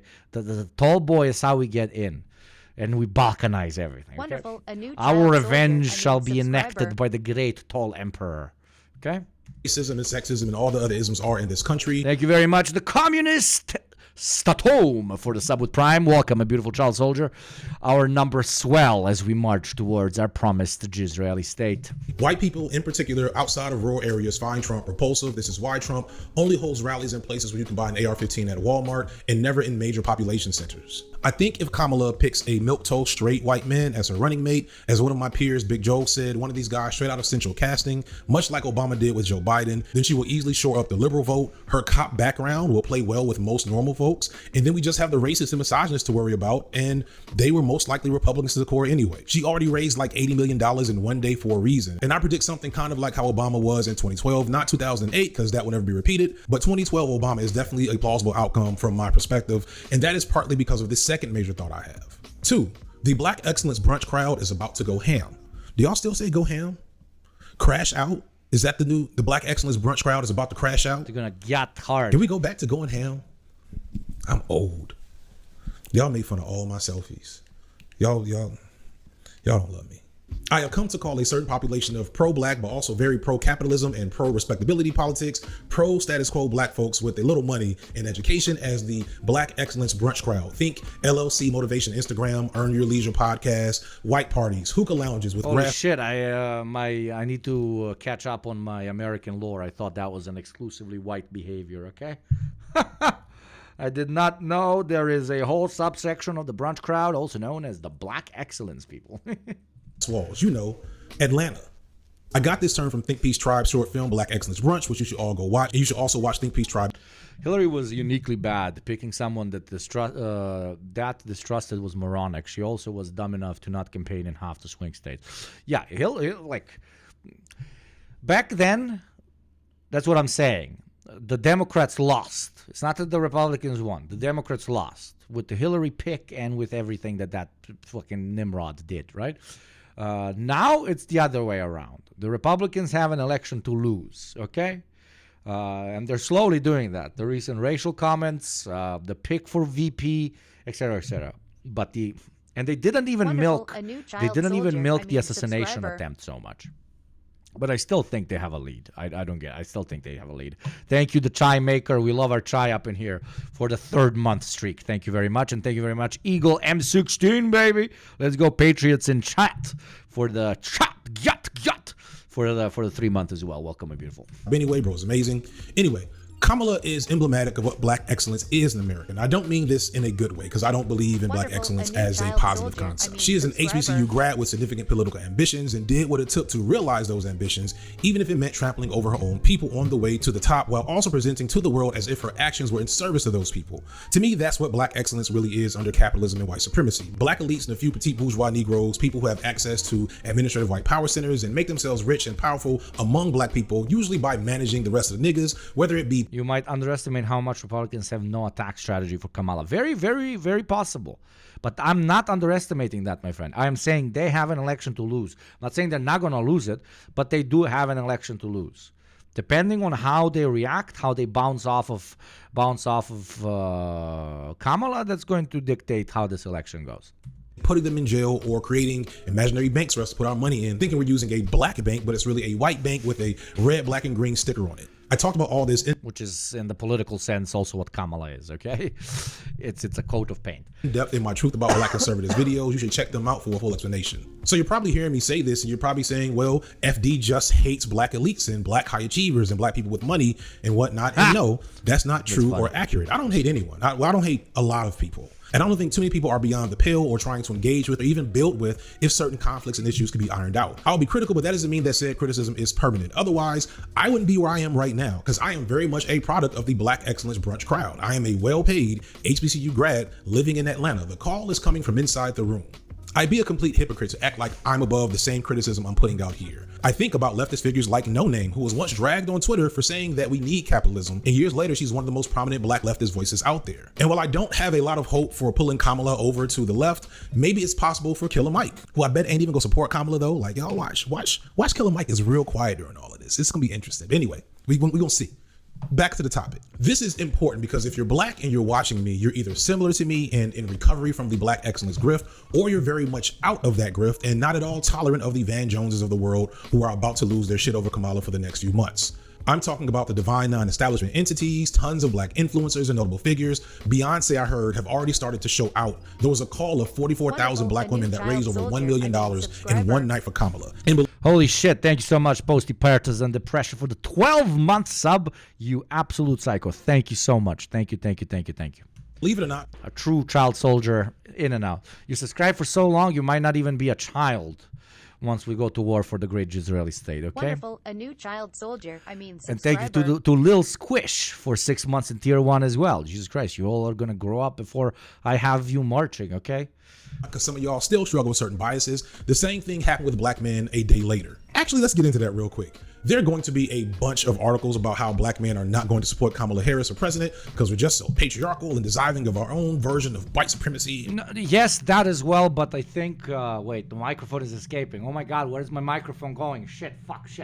No, I agree that will most likely happen, but they will also really harp on, hey, the only reason they picked Kamala is because she's a token. They're treating you all as tokens. Don't vote for them. They pretty much never respected you. They only put a new coat of paint on Joe Biden, and they expect you to vote for them. That's the Republican pitch that I see, and it's going to be successful for a lot of people. Let's be fucking honest, but then again, I might be wrong. A new child soldier. Thank you very much, Remurs, for the 6 months. Another very adult child soldier up in here, basically a teenager. Okay. And while like I've talked at length before. Speaking about times, in exactly a good old 1 minute and 30 seconds, an ad will play up in this bitch if you would like to support what I do here on the channel and have a purely adless experience for $6 a month for free through Prime. Please do consider supporting the show and what we do here and avoid that pesky capitalist private enterprise propaganda. Thank you kindly. Ad plays in 1 minute. About how some of that is definitely true for black men. I will say again for the 100th time, black men have never been significant supporters of the Republican Party. This is historically true, even as Democrats have given us shit candidates like Hillary Clinton and Joe Biden. Black men are the most liberal voting bloc of men in America by a wide margin, just like black women. When Stacey Abrams ran for governor in Georgia in 2020, she got more black male votes than any other Democratic candidate for any office in the country. And despite this, I guarantee you will see countless news articles. People, mostly liberals, are already applying what they want from Harris without hearing any kind of policy. The worst are the "she black, you vote now" crowd. Yeah, and they are going to grow massively. And I mean, this is again a cliche, but the Democrats have been participating in mass murder and genocide, and domestically they've been beating the shit out of legitimate, peaceful protesters that were telling them, no, please stop. That is the most important policy question currently in the U.S. But it is no longer brought up because we all need to tap the Democrats on the back for removing Joe Biden. And we all now need to love the Democrats again because they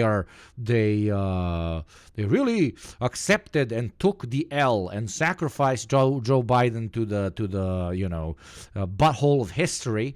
And we need to all hyper-focus on their excellent choice of the new nominee and stop complaining about extremely important domestic issues like, everybody being fucking super racist over immigration or foreign policy issues, which is, mass murder of children. And we should all just be grateful for a second. That's going to be the pitch for the next 3 months every fucking day. Shut the fuck up and be grateful because you no longer have Biden, okay? And think pieces and videos and CNN segments trying to say the opposite. Thankfully, I do see a lot more pushback on this than I have in recent years. Still, be prepared to push back on it. Try to be gentle because every time this comes up, you get well-wishing regular people that just want to dispel this nonsense. And then you get them niggas.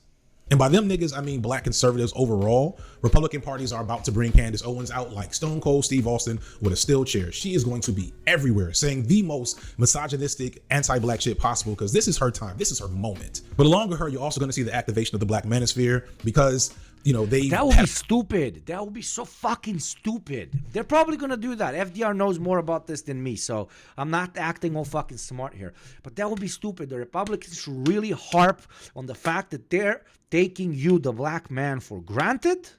And the only reason Kamala is running now is not because they care about proper black representation. Look, they had Biden running for so long. The only reason they took her and brought her to the front of the stage is because Biden was not going to be elected.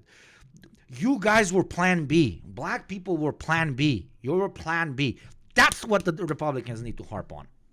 But I guess they're just too literally racist to harp on that. So they're just hyper-focused on her ethnicity being de facto a bad thing or even questioning her ethnicity in general. Look at me over here being fucking Republican PR guy 101. But that's what the Republicans should do if they want to win. But no, it's just literally just too racist to be a little bit more self-controlled. A rough time since Kevin Samuels died. They haven't had any reason to garner a lot of attention, and the vast majority just that pitch. If they cared for you so much, why didn't they go with Kamala from the get-go? The only reason they have a black person running now is because the white candidate failed, and they want to tokenize you super hard and get your votes. That's it. Push that hard, and it's going to resonate. It's going to resonate hard because it's true. But no. We got to be like, oh, she ain't really black. Yeah, brother. Of the black manosphere is conservative. So best believe one or two of them is looking for their opportunity to find a way into a mainstream platform to, get their bags off, but we shall see. Either way, I just wanted to be clear. Black men in the Black Excellence Brunch crowd will be just as happy to vote for Kamala as their female counterparts. Now, who I am worried about is white women. White women are the only population that on one end consider themselves an oppressed or a special interest group that still consistently sides with Republicans, although by small margins. Part of me wants to think that Hugo, mega communist are. Jesus Christ, don't you get what I'm... Sometimes you guys are fucking deaf or something. I am saying what the Republicans should do as a pitch, not me encouraging them, hey, I want you to win, this is what you should do. But I'm literally doing the harder. If I was literal evil crazy guy, what I would do as literal evil crazy guy. Not, hey, Republicans, I'm giving you some gold here, brothers. This is how you win the election, brothers. Indeed, brothers. What the fuck? What? Lessons were learned in 2016, as well as recently with the abortion ban. But it's hard for me not to think that a significant portion of white women will consider that the idea of a black woman being president before a white woman will just stay home or vote the other way. We shall see. White women who I love y'all, get the word out, start checking your friends now so that they prepare to do the right thing in November.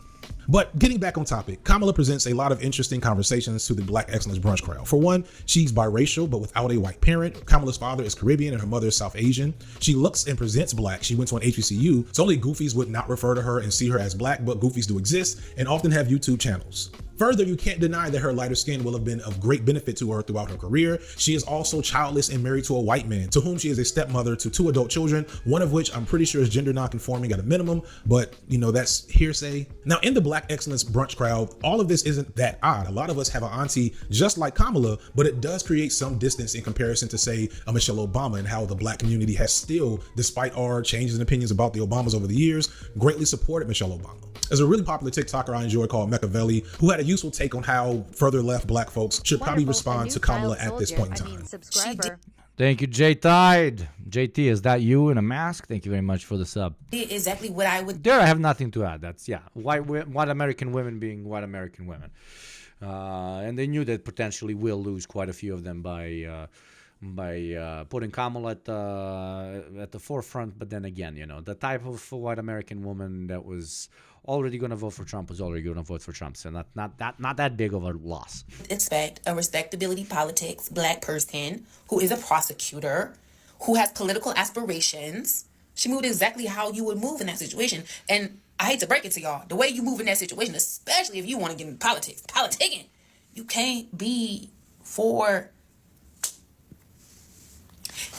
And what's so crazy is y'all. And the other option that again the Republicans have is, but they're not going to do it because they love fucking doing this on cop dicks, even though probably a cop dick they're doing this instead of this because there's no police officer's penis that is larger than this. No body shaming here, but you know what the fuck I mean. They can't call her out for being, hey, you arrested black men. You're a fucking pig, okay? How the fuck the biggest problem that the black Americans are facing is pigs killing them, and now you want to elect a fucking pig. What the fuck are you doing? Great pitch. They're not going to do it, again, because they love stroking that fucking male clit in their mouth. Thank you, Romka, for 100 bits. Are Americans always so focused on race and gender that they talk about their election in terms of ethnic and gender groups rather than who does what policy? Yes, my friend. Welcome. This is what I had to deal with for the last 4 years of covering politics and getting to know Americans better. It's wild. The country is insane. It is literally the most insane place on the planet. But hey. Obama up on this app every day and tell us how he really wasn't shit. So I'm confused as to why we act like. I get it. I really do get it. Like we gotta get in office. But y'all ain't finna jump me. And that's kind of where I'm gonna be for a bit. I lived through Obama. Like many black Americans my age, when Obama became president in 2008, I cried. And when I said that in front of Think, Peace, Tribe, and Aneurysm, who are 22 and 24 respectively, they laughed in my face in public. The youth, the Gen Zs, boy, they just heartless. I know it sounds cringe. I know it's hard to believe. You had to have been there. I made 2 whole videos about it. Not a lot of people watch those videos, but go watch them for more on that. But I bring that up because you couldn't have told me nothing negative about Barack Obama in at least the first 2 years into his presidency. And it's only in the last few years of his second term that I think I and many others around my age. Jaws, thank you for 100 bits. Just got back from a trip and the Balkans got shit-faced on Rakia. Almost got in a fight. That's my boy. With an Englishman. That's my boy. And convinced an Aussie to join a union. So good trip. Thank you very much for your service, my friend. I guess you were away away as I was away. Very good to have you back. Fully kind of started to recognize the complexity of the problem that was Barack Obama. And I think it's going to be useful for black folks on the left to have that hindsight to learn from the mistakes that others presented to us when they were trying to get us to see what the problem was. Simply put, we are not about to convince the Black Excellence Brunch crowd right now that Kamala Harris ski-wing in the White House is bad. That image to them is going to be too iconic. Or the communists that she is good, but then again, 0.5% of the American population might identify as truly socialist, even though we know 45% of American youth does, but still. It's important, like, for anybody that considers themselves so-called left-wing, etc., just taking AIPAC money and supporting directly or indirectly the plight of the Palestinian people, immediately no vote from me. Immediately. That's how it's how it should be for most quote-unquote principled people. But hey, then the conversation of lesser evilism comes into play, etc., and you're just you're just too happy that it's not Biden running, that you're redoing exactly what you did in the previous elections of thinking that you can push Biden left, which we know how it turned out. Literal dead children, Roe v. Wade, stronger policing on borders, etc., So it's going to work on a lot. What can I say? Because everybody, I don't know, it doesn't make you a bad person, it just makes you hopeful, but it makes you naive as shit. And it just continues the status quo because they replaced the face that is running. And you're happy with it. They're giving you even less than they've ever given you before. The only thing that the Democratic Party has given you right now is, hey, a guy that's literally not going to collapse and die on stage is no longer running. Be happy about it. And so many are like, yeah, fuck yeah, let's go. But hey, that's Americans for you. Well, that's what no class consciousness does to a motherfucker. What can I tell you? To make that argument, they're going to be too turned, and anything negative we say will fall on deaf ears right now. And let's just be clear: leftists are not just a minority political ideology, which we are, but we're also know-it-all, killjoy assholes. It's just the truth. I need all of us to recognize that more fully and like move with that in mind more efficiently. I understand why we're like this, but it's just not optimal. And we should be making attempts to shift our tone as the political moment develops. I believe there is great potential for massive political education and shifts in ideology for black people under a Kamala Harris presidency, unlike when Obama was here, because we have Obama to look at in retrospect. Being able to watch Kamala do exactly what Obama did will be a great teachable moment for that Black Excellence Brunch crowd. But we're bravo. Agreed 100%. Agreed 100 fucking %. That's some good accelerationism right there. Get her in power so that there's no longer an excuse. Hey, if only a different variation of an emperor could rule our imperial core state, things are going to be better.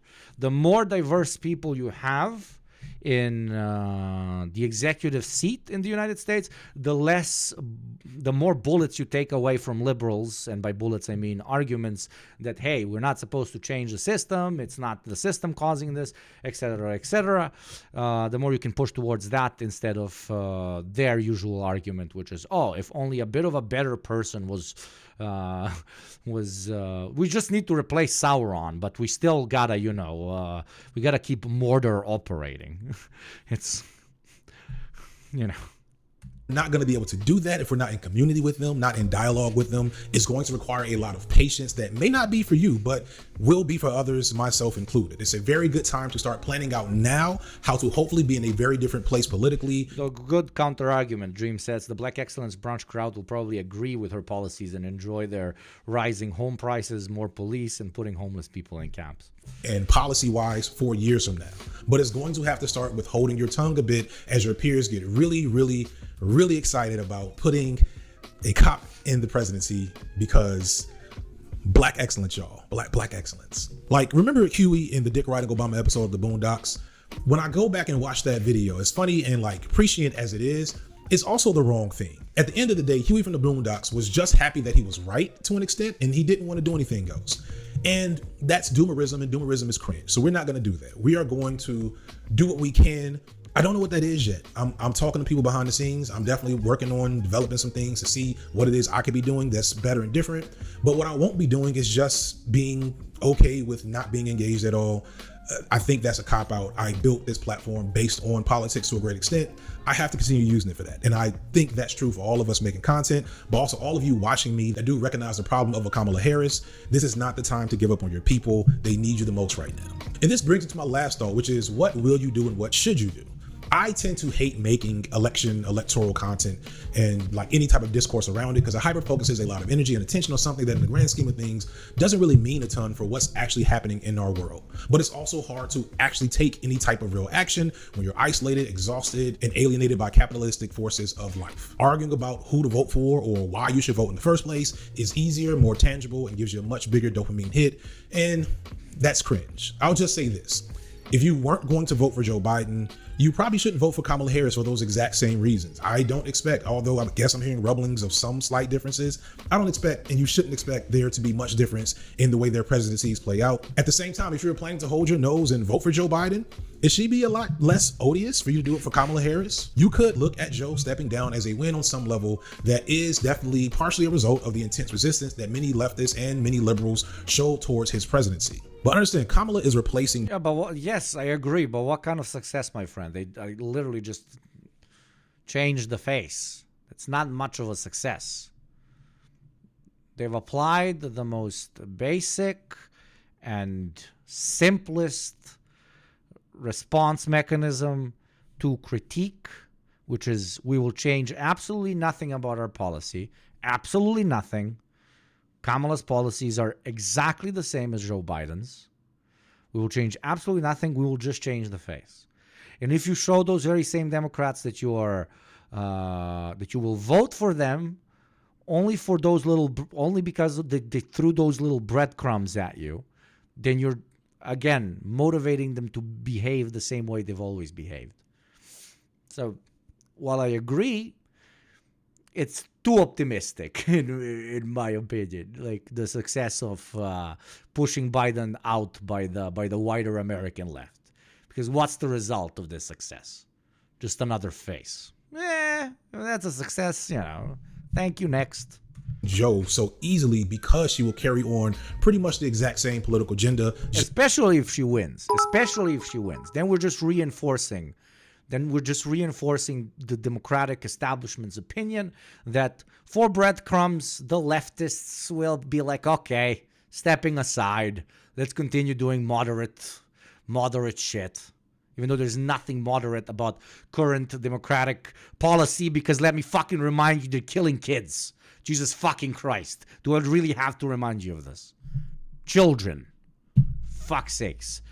Thank you, Romka, for 100 bits. Thoughts on the newly founded Broderist Duginist ACP? No opinion. What do you think my fucking opinion is? I don't even want to talk about it. Just in a different form. It's going to be black faces in high places all over again.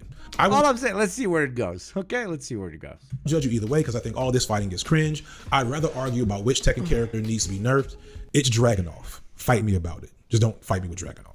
And anyway, I'm moving to Canada. Fuck all this shit. Khadijah, CJ, Dan Olsen's, anybody that fucks with me in America's hat, holla at me when I get there because it's a wrap here. It's a wrap. The candidacy of Kamala Harris is probably one of the biggest stories in politics going forward, along with the reasons and processes that led to Biden stepping down. And of course, the attempted assassination of Donald Trump before that. And if you're like me, you've watched your fair share of news coverage on these topics and have found yourself switching from CNN to Fox News at times just to see how different groups are talking to different audiences about these stories. However, this isn't so easy on my social media feeds. The way that social media works, I am pretty much locked into what Ethical reacts. Let's listen to the ad pitch, etc., etc. Whatever ideological framing that I'm most aligned with. And this is due to how social media works. Because everything from Google to Twitter to Facebook to YouTube works off AI algorithms, machines choose what news they think you want, and they choose it based on your search history, the region you're from, all kinds of other factors that are out of your control.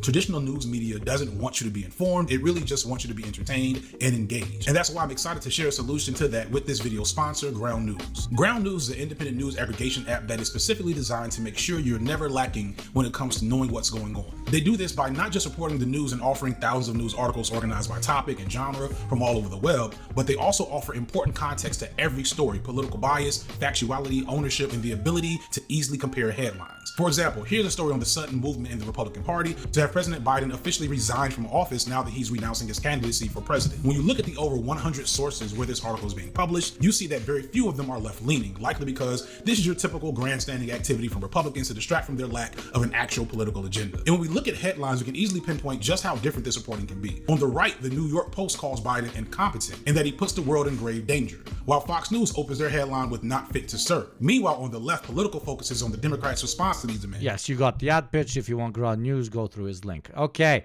And now let's listen to the opposite opinion, probably, by the most unhinged friend of the show, the most unhinged of unhinged men in this show. Biden drops out. I endorse Trump for president 2024. Let's fucking go. Let's see the way this guy fucking jizzes all over anything and everything. Okay. Bad motherfucking empanada, being a bad boy as always. Empanada, you need some spanking, baby. You need some spanking on that fucking beautiful Greek cheeks, baby. The man who's all ethnicities at the same time, Argentinian, Greek, and Australian. He somehow managed to collect all the Pokemon of all the worst of the worst. I'm kidding. I love Greeks.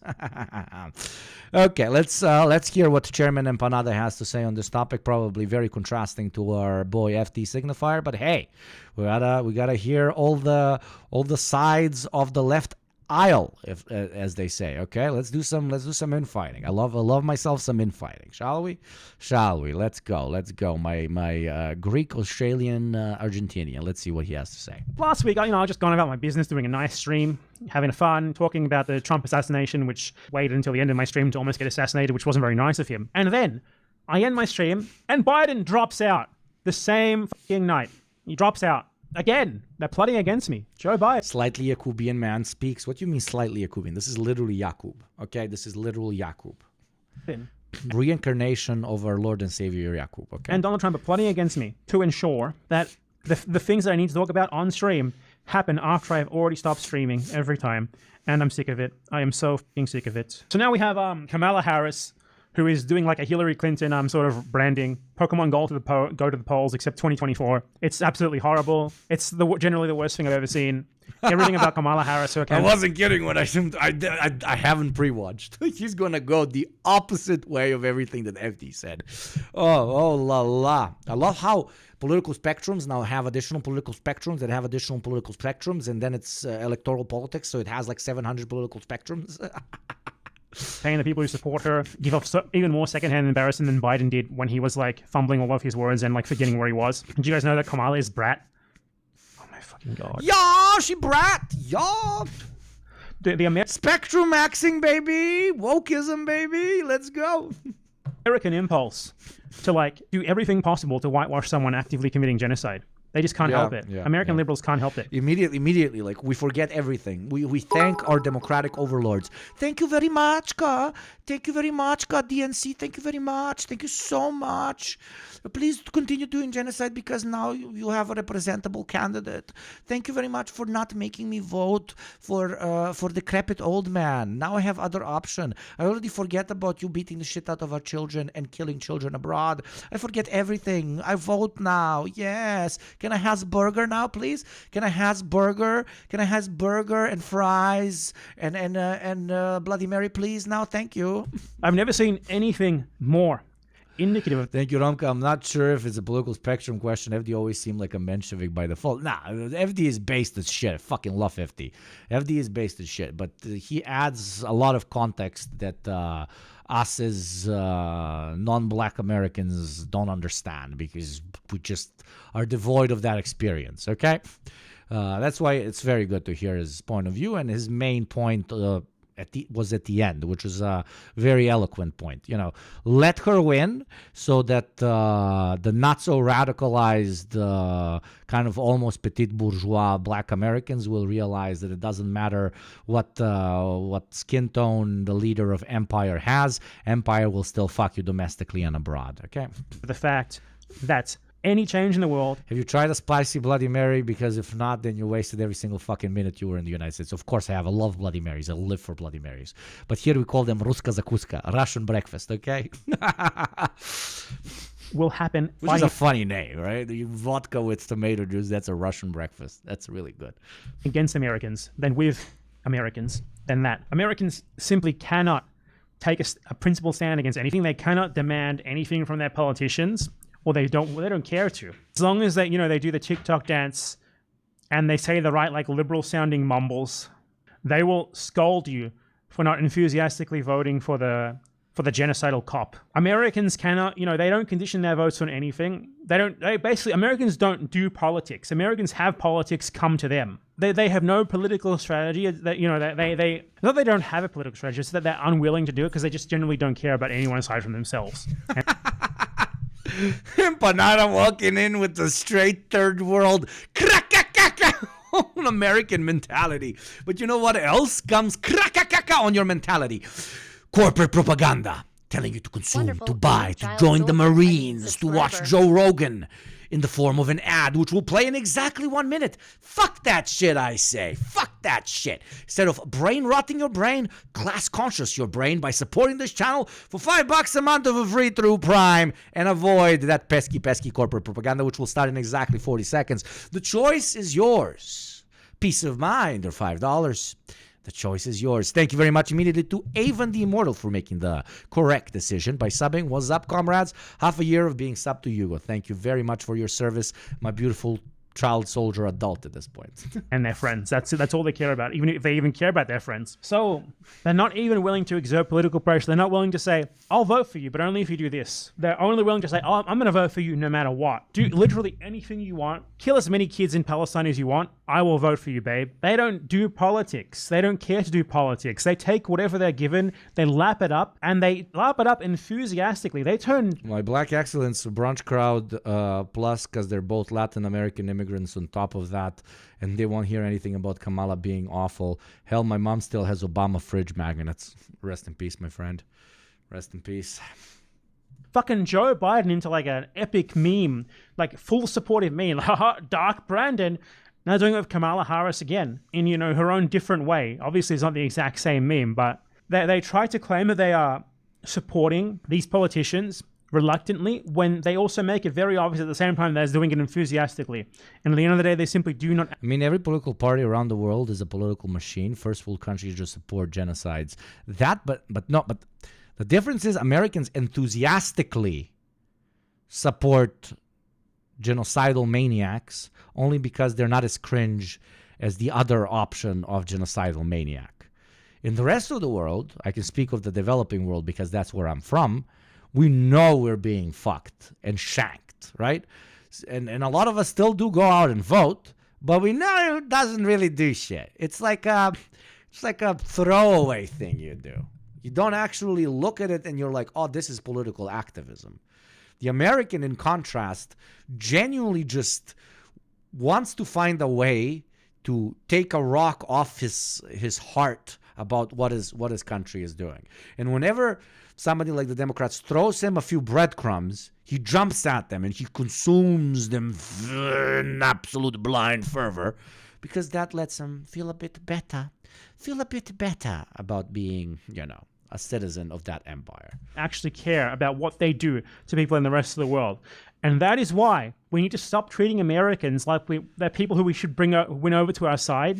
The world will be improved by fighting against Americans, not by fighting with them. At this point, the callous indifference of Americans in general to the fact that the people who they enthusiastically vote for are doing genocide, and they can't even won't even try to demand the most basic of electoral electoral compromise from them. They're just taking what they're given, they're lapping it up. Thank you very much, Comrade Lunchbox, for the 7-month streak, you fucking G. Enthusiastically, while posting I need to get you new pictures for the 7-month ones. I never expected I'll have 7-month subscribers, so I didn't make a little picture for you guys.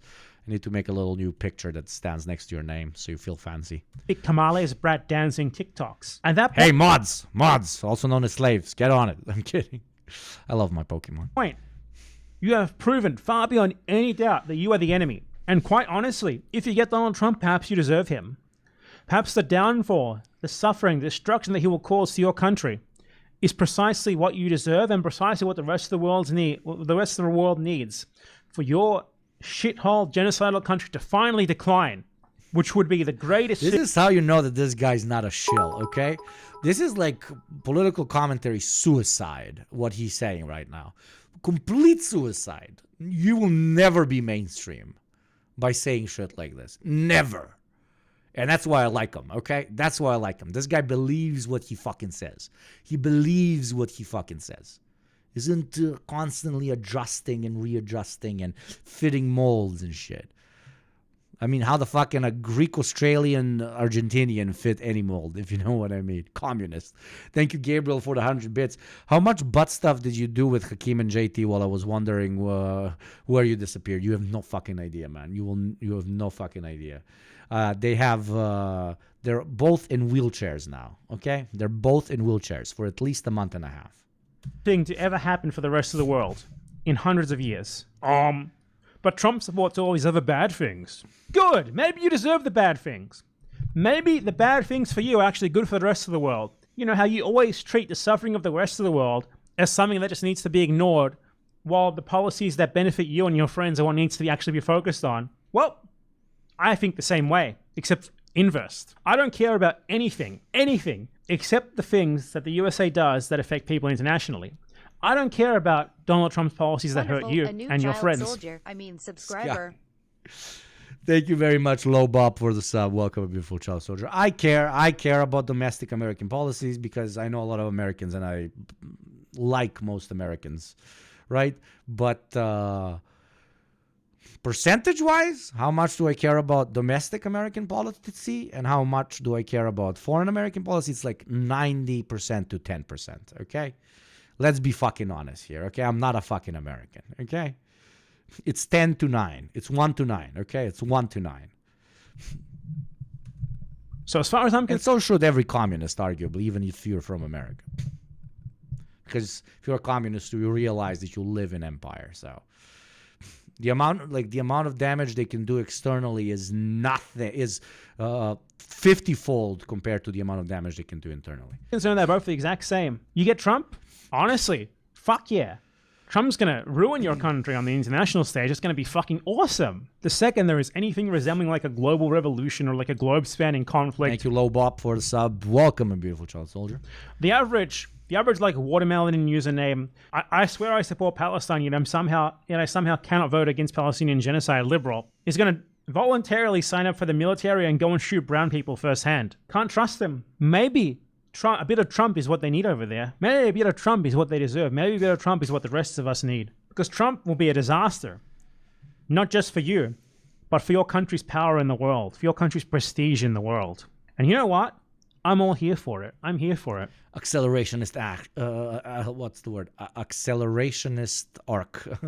Empanada, let's fucking go. You don't care about me? Well, that's not The Economist making stuff up, Dr. Slippy, my love. That's not The Economist making stuff up title. No worries. Just move it to the previous one. Thank you. I love you. And everyone else in the world who's not an American? Whoop. I don't care about you then. The fact that, like, American electoral political engagement, even within the spectrum of electoral politics, they're just pathetic. They do nothing. Dark empanada rise. Dark empanada rise. Dark empanada rise. Dark empanada rise. Dark empanada rise. Super mask off moment. Communists don't actually give a fuck about what happens to Americans. Wonderful. A new child soldier. International ones, at least. Oh, Lord. Thank you very much. Lord Tau Basil, the fucking OG here in chat for the 5th month. Thank you very much. It's so easy, if they actually care, to organize a movement. This is the title, man. Biden drops out. I know this is the title. Just make the old title. To condition their vote on immediately stopping the genocide in Palestine. It would be really easy to get the Democrats scared about that. But it would require organization. It would require actually having principles. It would require being willing to take real action.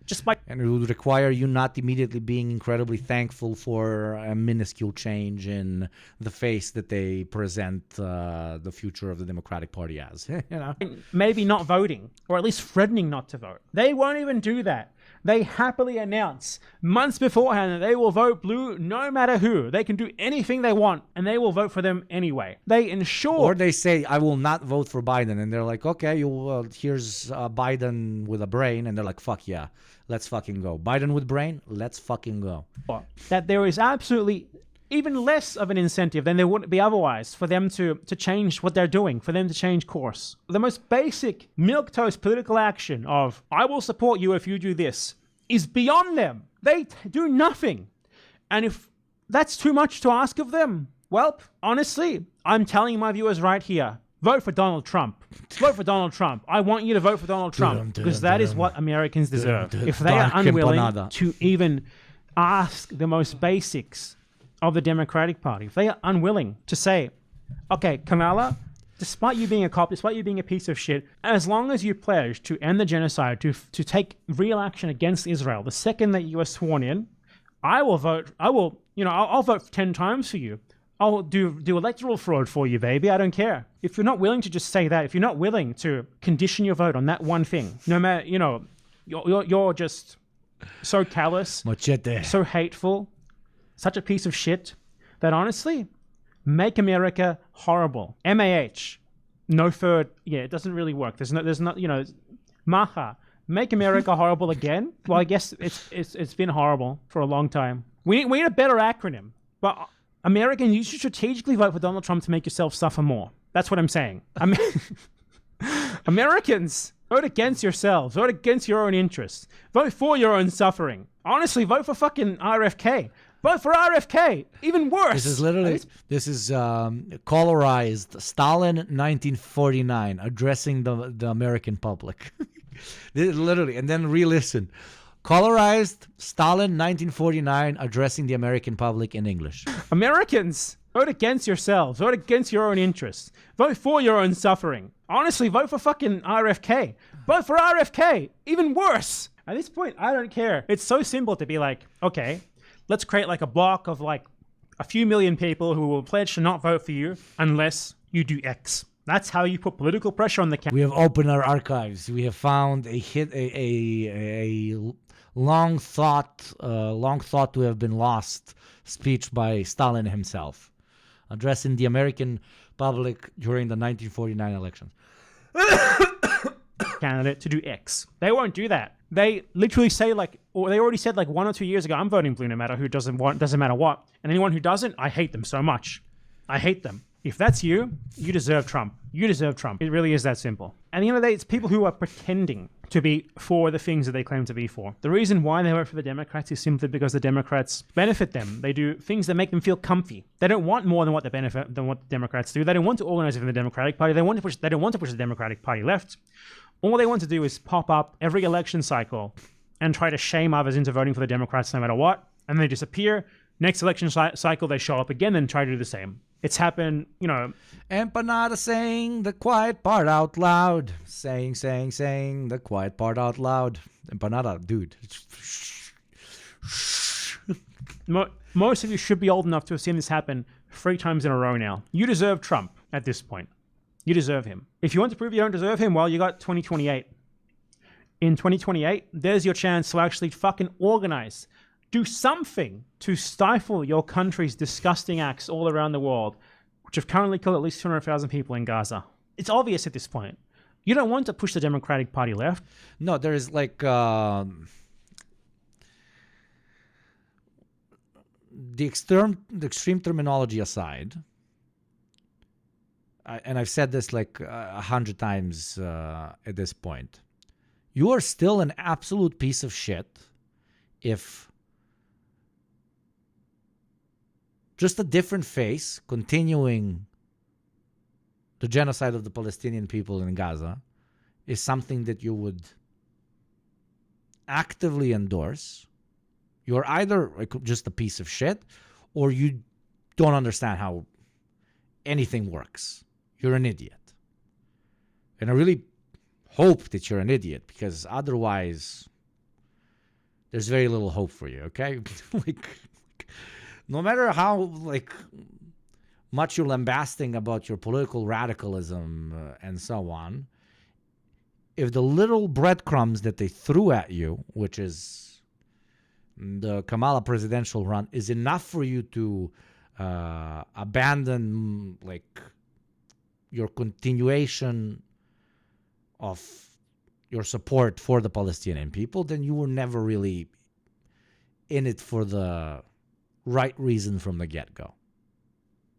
That's the truth. I mean, sorry, but that's you're a hypocrite. And not just a hypocrite, you're lazy. You're okay with living off of the breadcrumbs that they throw at you. So that aspect of his commentary I agree with. You want to push others who are further left to you to vote for them, and then once they're in office, you're going to do nothing but can fucking support them wholeheartedly. Not just support them, you're going to like turn them into like an epic meme, like a super hyper positive meme, like they're some sort of fucking Jesus Christ like figure. And I've had it. It's done. I've had it with you. The rest of the world has had it with you. Whatever happens to you, perhaps you just deserve it.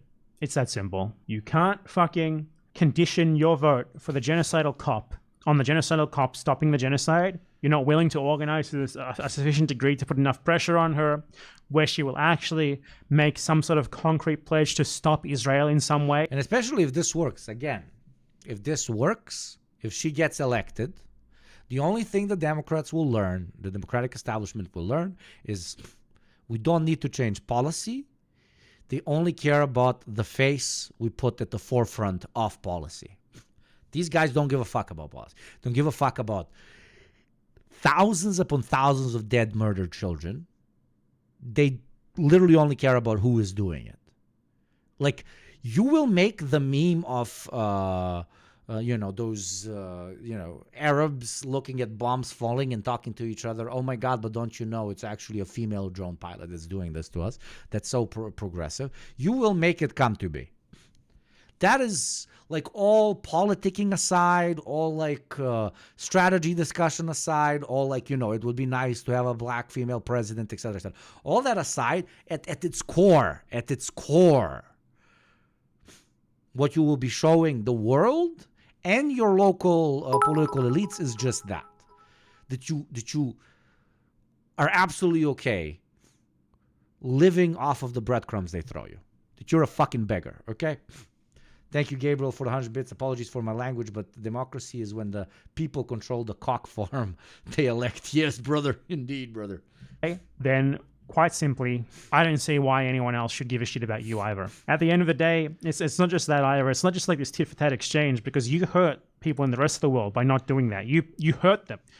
You're causing them pain, suffering, death. They're not doing anything negative to you. So for you to like come out and be like, how dare you advocate against this? So do you support Trump? When you're the one actively hurting them through your inaction is disgusting. Screw you. It's the same thing the last 3 elections in a row. And if you haven't learned by now that they don't mean it at all when they say, come on guys, we're way further left than we're letting on. But we're super far left just like you. It's just that we have to reluctantly vote for this Democrat now. And afterwards, once the threat of the fascism is gone, we can take real action. And the threat of fascism isn't gone. In fact, it's come back and it's better than ever. Liberals enabling fascism yet again. They learn nothing ever. The way to stop fascism... Please, my lord, take the stick 1 more inch out of my ass, please. ...is to organize something that can stop it, not to vote for the fucking, 90% Hitler over and over again to avoid 100% Hitler. Like, the way to stop this is to build something else. Or to at least actually use your collective political power to put pressure on the 90% Hitler to be 80% Hitler. But if you can't even do that, you've had 8 years to build something alternative, you haven't done it, you haven't even tried, you've actively bullied others into not doing it. Perhaps you deserve the fascism that is around the corner for you, because you've done nothing to fight it, even though you know fully well how to. That's the end. America, number 0. Boo. Oh, Empanada, you can't tell us to vote against their best interests when we have been voting against their best interests for the past 50 years. This is a very optimistic belief that the American empire will go out with a whimper rather than a bang. Mawa, vote Trump, make America worse again? But don't you know she has a cool Marxist dad and she's the most left-wing conservative in the blue Republican Party.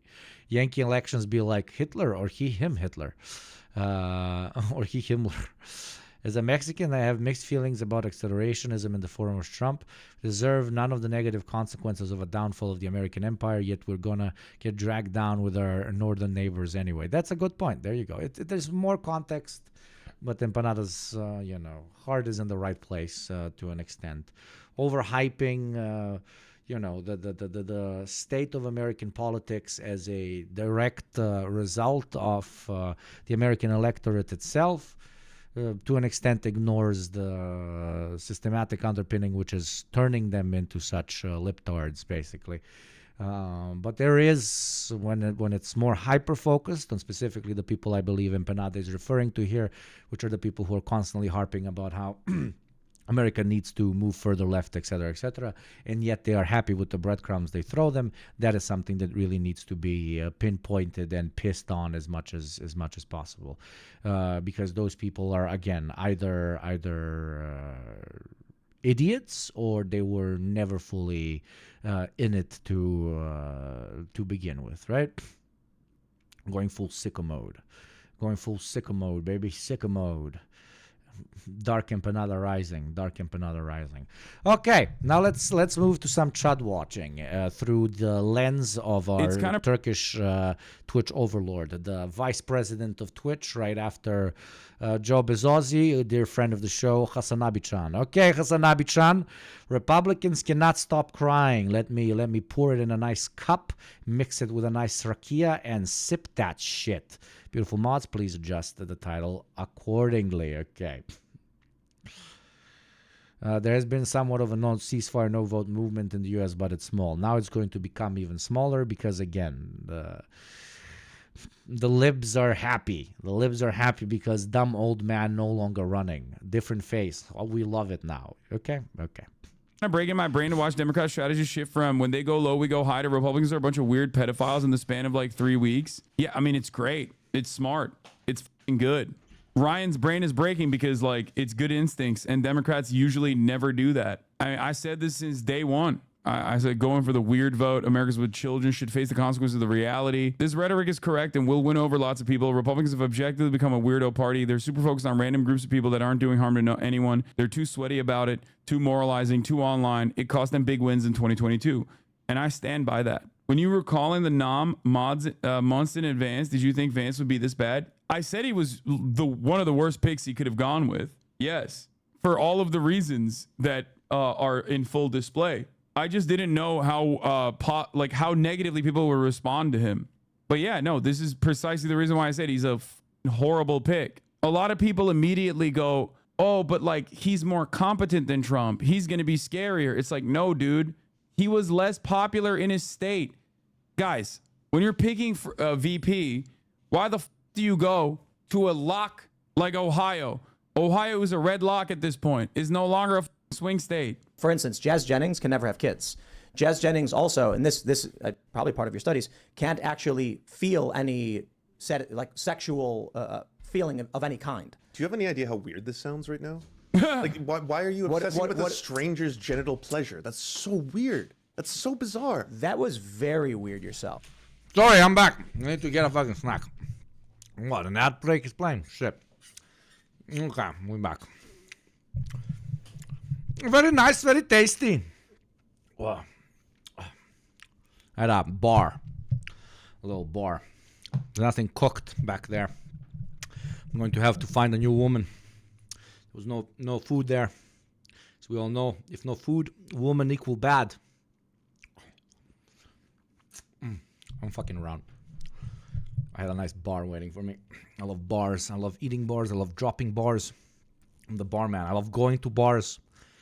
Everything in this world should be in the form of a bar. Okay? Apartments should look like bars. Food should look like a bar.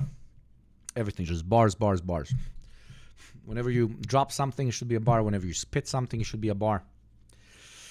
We're calling it barism, okay? Dialectical materialism eventually leads to your understanding that the destruction of class and hierarchy in the long term can only be achieved by turning all of the world's communities into a bar. Everything needs to have the form and function of a bar, okay? My dick looks like a bar. Thank you, Gabriel, for that incredible information. Okay. Me eat, man. I'm unhappy. Ooga booga. Okay. Sorry. I was very hungry. And I'm still very hungry. And that's the fucked up thing about this mask. Though I could bring back the eating mask, but it's just disgusting. When I eat with the eating mask, it's just very disgusting. Disgusting. You are disgusting. Ajmo, drugari, drugarice.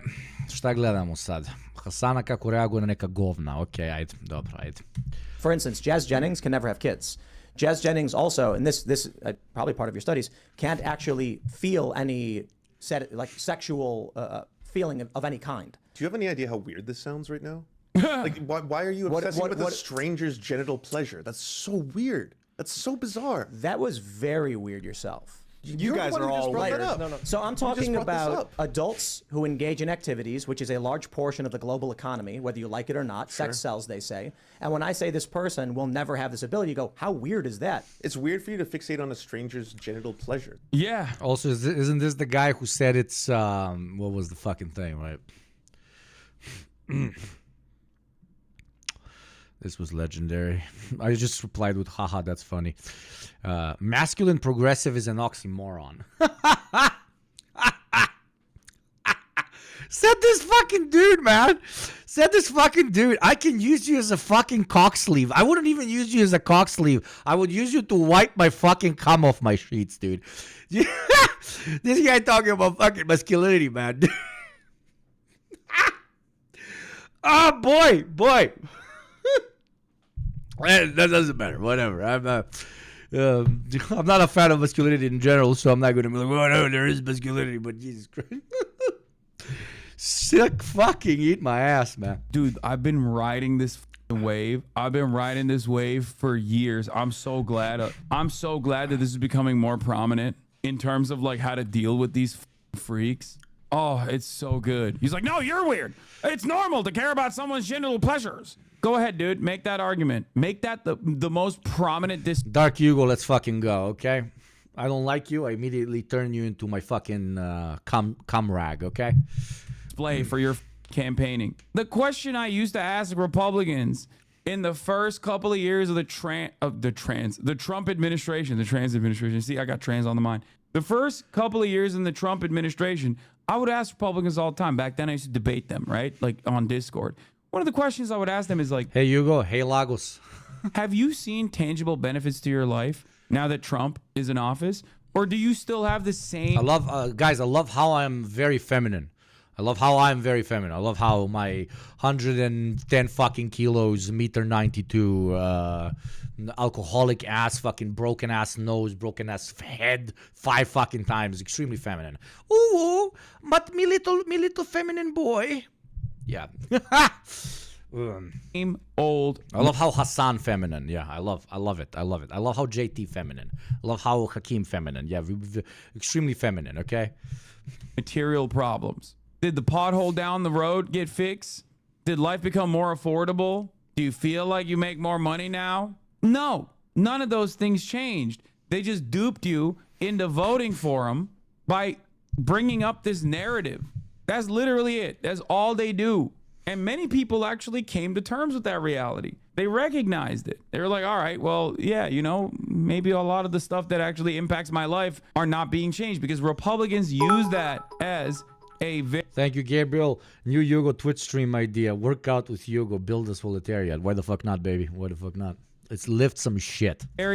Previously very successful mechanism, and now increasingly becoming less successful mechanism to get voters to vote for them. Like if you laser in on this shit, ironically enough, they could just look how masculine. Okay, thank you, OnlyFacts X. Long live Gaza. Thank you very much, my friend, for being with me for 5 months in a row. Thank you kindly, brother.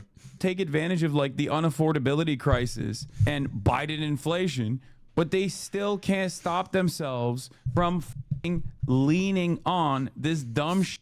They cannot stop themselves from just being like, no, we gotta eviscerate every trans people. It's like, it's 0.01% of the population, dude. What do you think you're gonna do if you quote unquote deal with it? If you, in the words of Michael Knowles, eradicate transgenderism. What do you get in that situation? You get nothing. But it's really, I agree. It's super fucking smart to just be like, dude, you're so fucking. Why do you keep fucking talking about trans people? What the fuck do you keep talking about children's genitals? Why are you so obsessed with marauding gangs that steal kids? The fuck you on about, dude? What the fuck? This is the election. What? Why are you constantly obsessed by tiny little boy penises? You keep talking about tiny little boy penises. What the fuck is wrong with you? That is a great approach to basically talking to any conservative in general, but specifically the Republican chuds, brother. I'm a very masculine man. No, I wake up and I think about little girls every fucking day. You know, fucking what the fuck? Toilets! Who should go in toilet? It's fucking a weird thing to think about. It's a very weird thing to think about. Why the fuck is that your main fucking thing? That's so fucking strange. Who goes in the toilet? What the fuck did you do? You see, this approach, much better than, respectability politics. Your life didn't change. You just killed a bunch of trans people. Okay.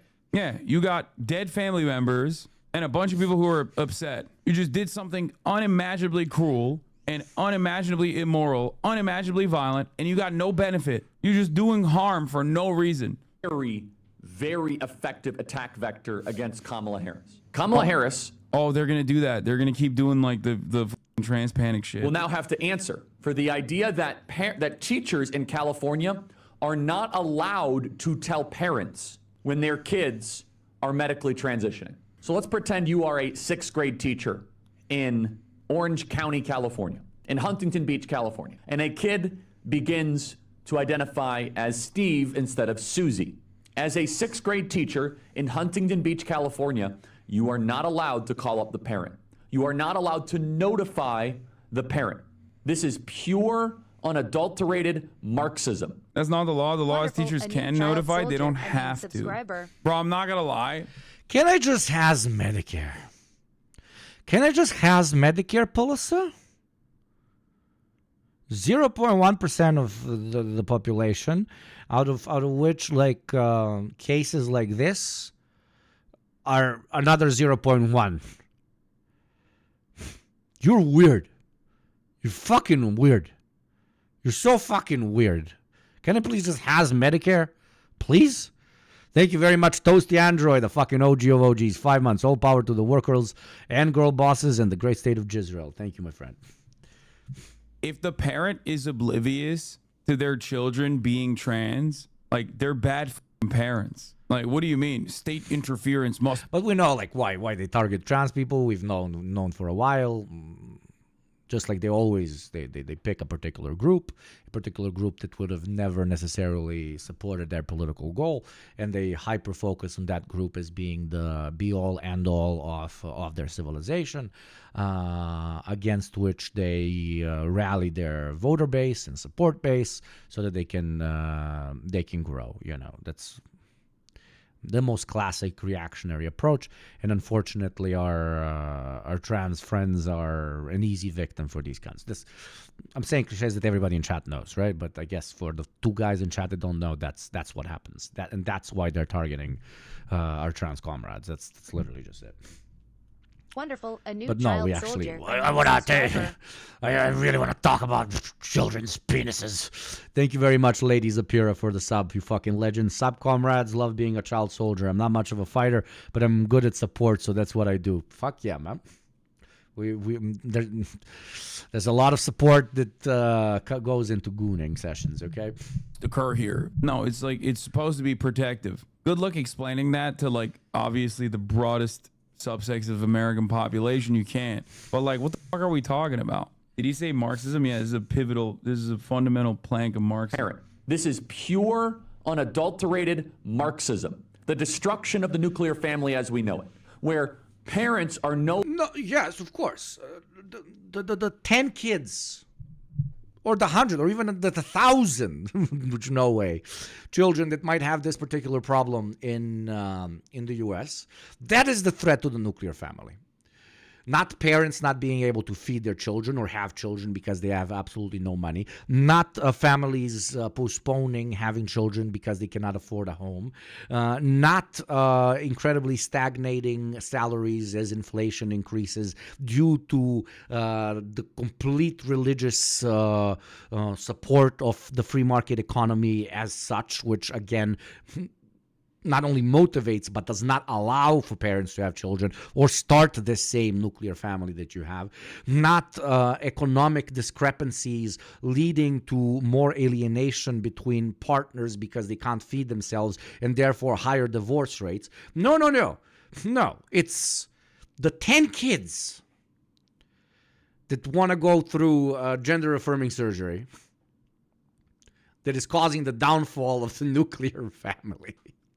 The Republican Party is arguably the single greatest fucking enemy of everything you need in order to have a stable family. Decent income compared to prices, Medicare, affordable homes, and a fucking future to believe in. Okay? And free education as well. Okay? That is killing the nuclear fucking family. But no, it's the 5 kids. Thank you, Gabriel, for 100 bits. Nuclear family. Marxists said nukes and families. Therefore, Marxism equals nuclear family. Yeah. Oh, yeah. That's a good one, man. Yeah, Marx actually wanted to take the kids out of the factories by taking out all kids. Let's kill all the kids. Balkan Odyssey had a great video on family and why it must be destroyed. Yeah, it's a whole thing. I have a video on family. Family structures change with systems.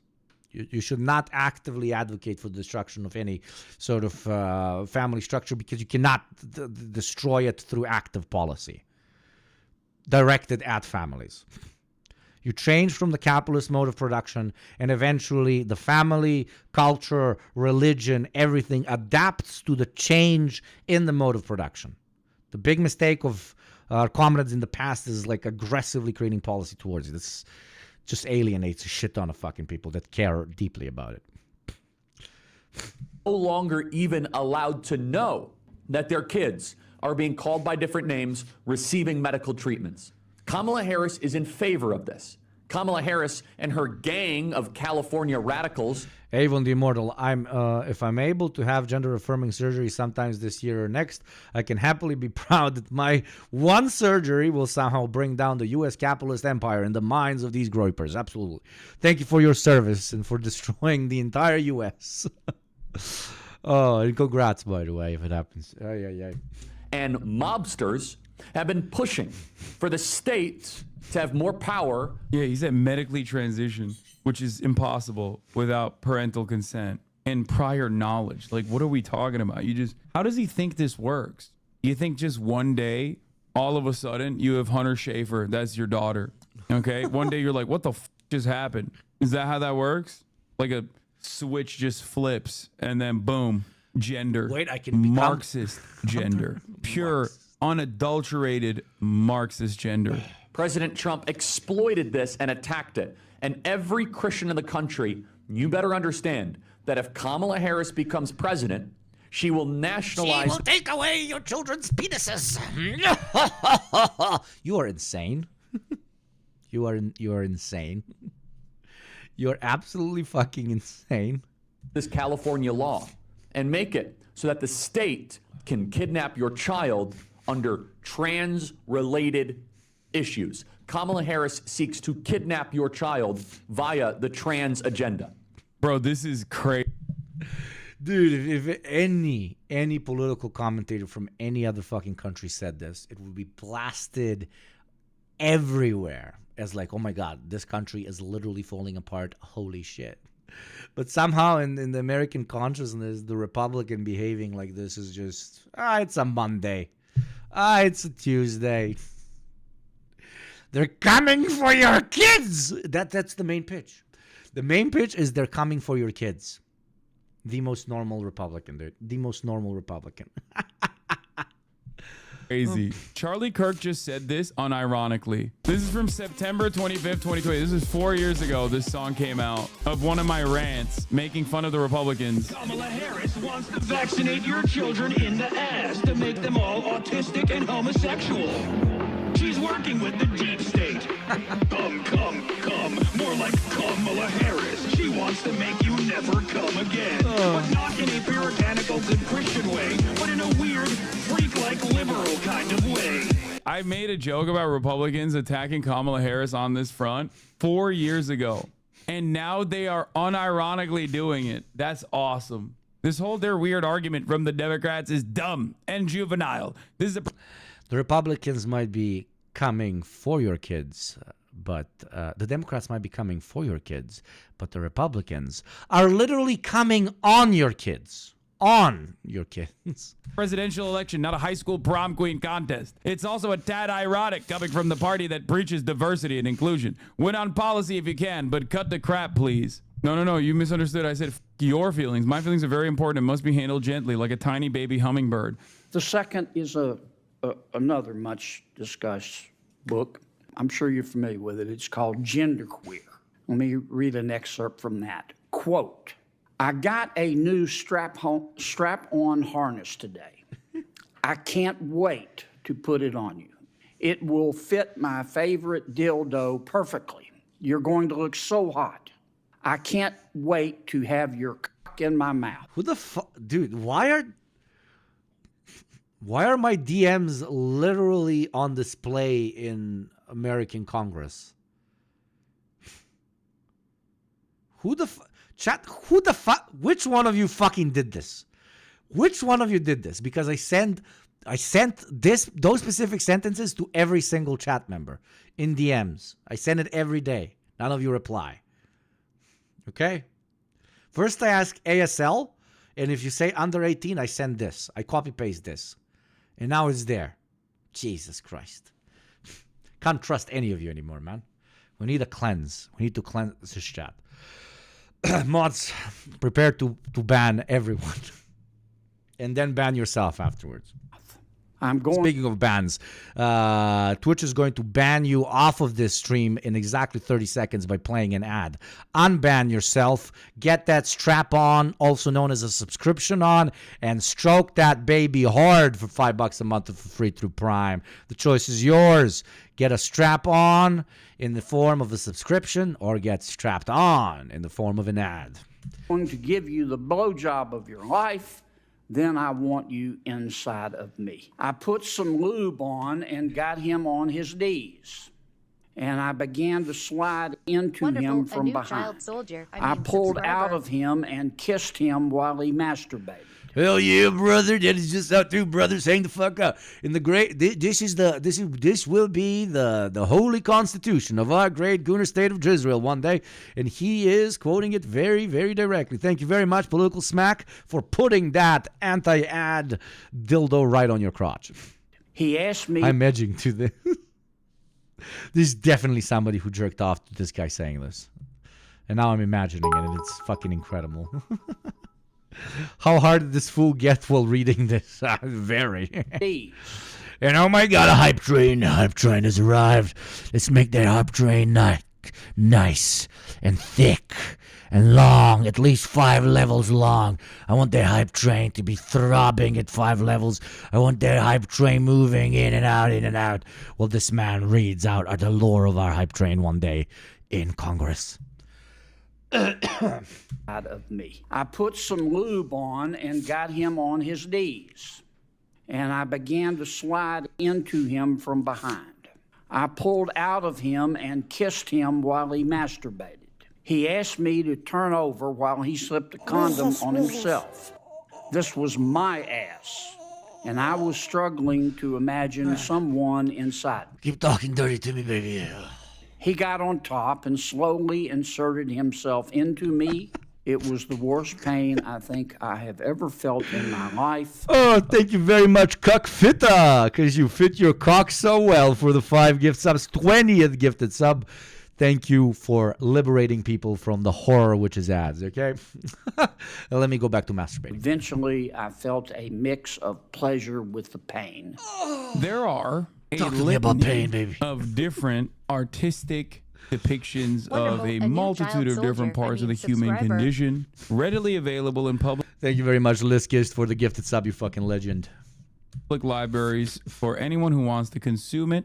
The idea that you would turn around and find these excerpts to read them out loud publicly in an attempt to try and justify banning books in general. Imagine, like, what was that book? So here I have an incredibly famous piece of fiction called 50 Shades of Grey. Oh, yes, Grey, please do put those ropes around my thick thighs and proceed to open me up the way a trucker opens his truck when he reaches the final destination. I love riding you the way the Tuareg people ride their horses across the vast Sahara Desert, thinking only of the thirst clenching that you shall empty inside of me in exactly a minute. Oh, please, Gray, continue. So these are paragraphs from this book. I believe we should ban all books because this one person wrote this book. They were very horny while writing this book. I am never horny, as we all know. I am Christian. I'm never horny. My wife can confirm this. My wife can confirm this very well. And yes, because of this excerpt, they even made a movie. They made a 3-part movie of this gray man bondage thing. And we must ban all books because children cut off penis when read. I am most normal American politician. It's insane. Public libraries, school libraries, who gives a straight up? I'll stand by that all day, every day. Making this a prominent, pivotal part of your campaigning is this has got I don't wash my ass because that would be gay energy, okay? so insane to me. And yet, that's what the Republicans do. It's odd. Yeah, I mean, how many public libraries have Song of Ice and Fire on the shelves or 50 Shades? Exactly. 50 Shades of Grey. Or any, like, gay. Thank you, Liskis, very much for the gifted 2 subs, my friend. Thank you kindly. Let's get that hype train throbbing, baby. Game of Thrones is the most popular HBO show of all time.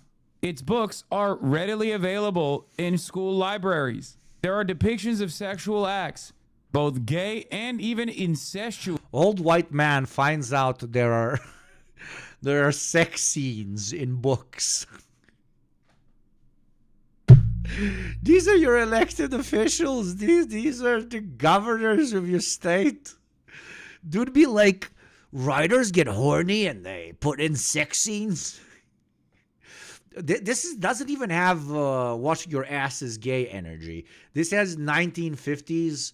All the rock and roll people are gonna steal your daughter and fuck your wife because of how they stroke those big guitars on screen.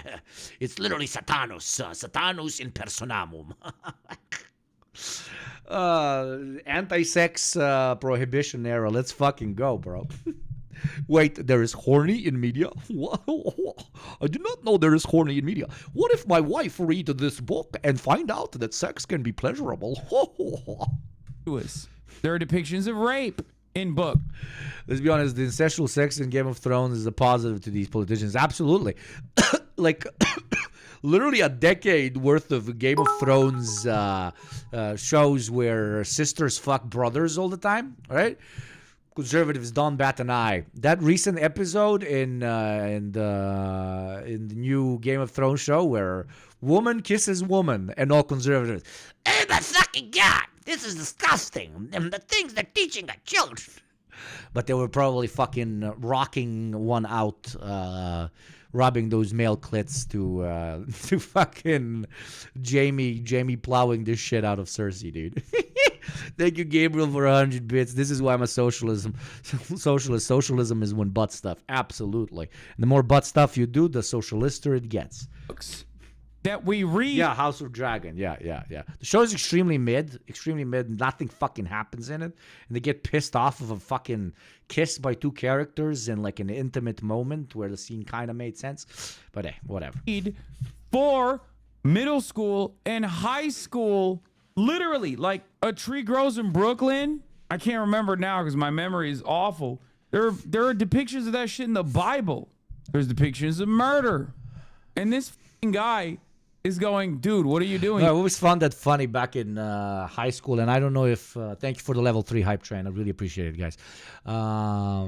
I don't know if this happens anywhere else, but I remember like teachers talking like shit about, you know, the gore and the sex in modern media and how none of us want to read books.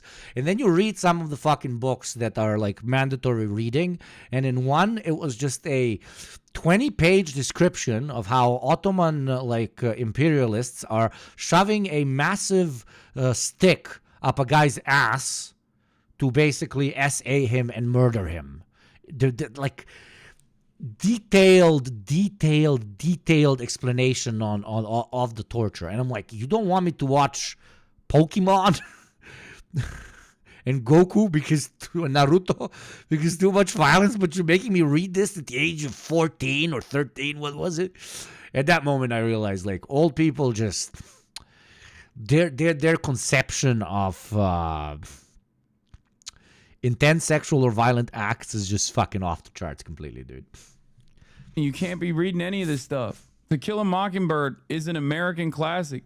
Yeah. Welcome, the Pizzle.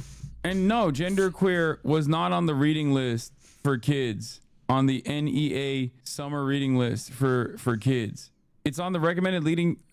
Dude, my favorite is that in the boys, there is the most vile sexual stuff, like shit you would get put on a list if you searched on Google. And the conservatives got mad about 2 dudes kissing. Exactly. But. And especially, like, they didn't even watch the show to the end. I don't want to spoil, but the guy that, quote-unquote, turns gay, later on in the show, he, like... Okay, I don't want to spoil, but, like, just... A reading list for educators. Adults, so they understand gender and sexuality better. The National Education Association and Teachers Union recommended it to educators as summer reading, not to the kids. And this isn't the depiction that he's reading from anyway. But it is what it is, you know? People just set this narrative. Atlas Shrugged is mostly just 200 pages of people having sex businessly. This is their second Bible. But to focus on this other stuff just looks dumb. Well, what I was going to say, Neil, if I could finish my thought, when you look at the polls, fair or not, what the polls, the crosstabs show, is that those Americans who have an opinion of the vice president was bisexual from the beginning. Though. No, I know, but from the perspective of the, come on, you know what the fuck I mean. It's a bit of a ding dong. And number 2, that she think that number 1, she's a bit of a ding dong. I love thinking about dongs. Oh wait, no, she's a ding dong. Where am I? And number 2, that she is a member of the loon wing of the Democratic Party. She's a San Francisco. She is fucking insane. Wait, let me read another excerpt of this bondage S&M book. Oh, yes, sir, please, thank you. That member of the loon wing. Yeah, Mr. If you have a problem with the police, call a crackhead. Look, if you hate cops just because they're cops, the next time you get in trouble, call a crackhead. How did I not?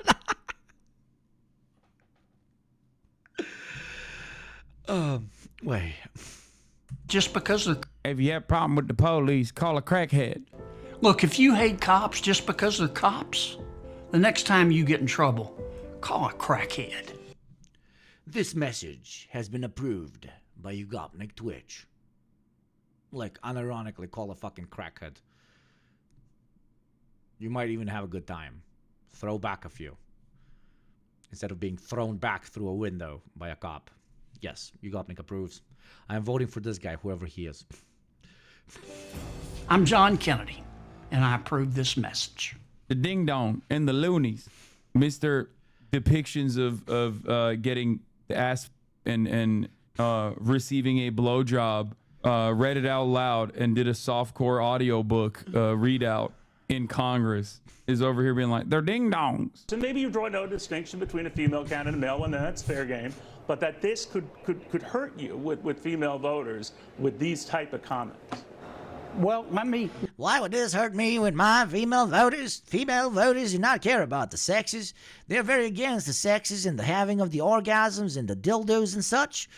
When I call out the dildos and such and the orgasms, I am actually supporting the hardworking American woman who will continue to vote for me because she does not believe in these conspiracies, also known as female orgasms, okay? Oh, yeah, she's a ding-dong. I keep thinking about cocks. Why do I keep thinking about cocks? Cock. Cock is always in my fucking mind. Oh, wait, am I saying this out loud? Let me say it again. The vice president is a candidate for president of the United States. I don't care about her gender. Neil, maybe you do, but I don't. I don't care about her race.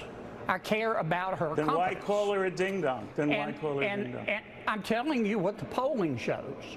I'm telling you what the polling I looked at the polling and it said she's a dingy-dong. shows. And it does. And I'll be glad to sit down with you and walk you through the polls.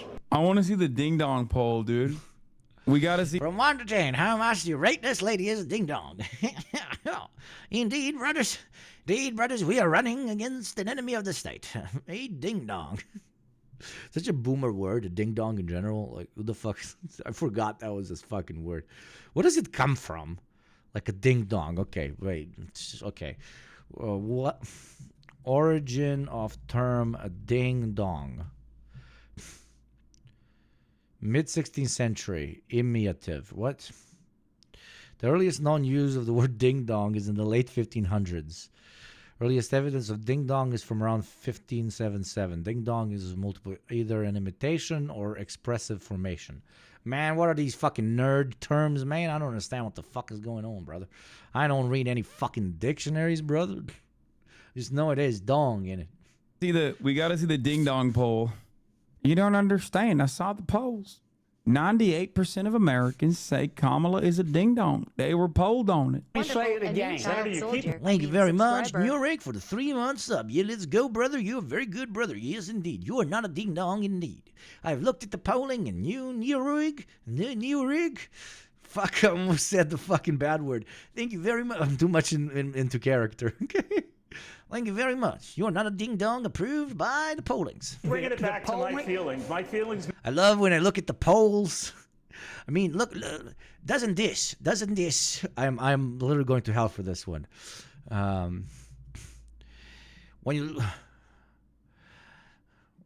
look at this face, don't you think Kamala Harris is a ding-dong? When you look at this face, okay? This face immediately tells me Kamala Harris is a ding-dong. Yes, I did a fucking dad joke. Fucking shoot me, Jesus. Matter a little. All I'm telling Bye, you Comrade is Internet. It if was you a think you pleasure. can gain this November calling people names. I don't know how far that goes, left or right, but we'll see. It's still early. To your point. Your feelings seem to me like they matter to you a lot, Neil, and I'm trying to be objective here. Let me say it again.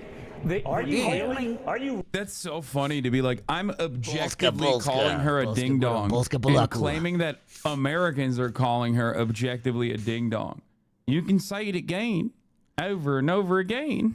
Oh, yeah, for those of you who missed it. But, sir, please read the dictionary. I ain't reading no dictionary. It has dick in the name. I ain't touching nothing with dick. Oh, these streams, like, I've been away for 2 weeks, and we come back, and immediately where we were left off. Like, just, Oh,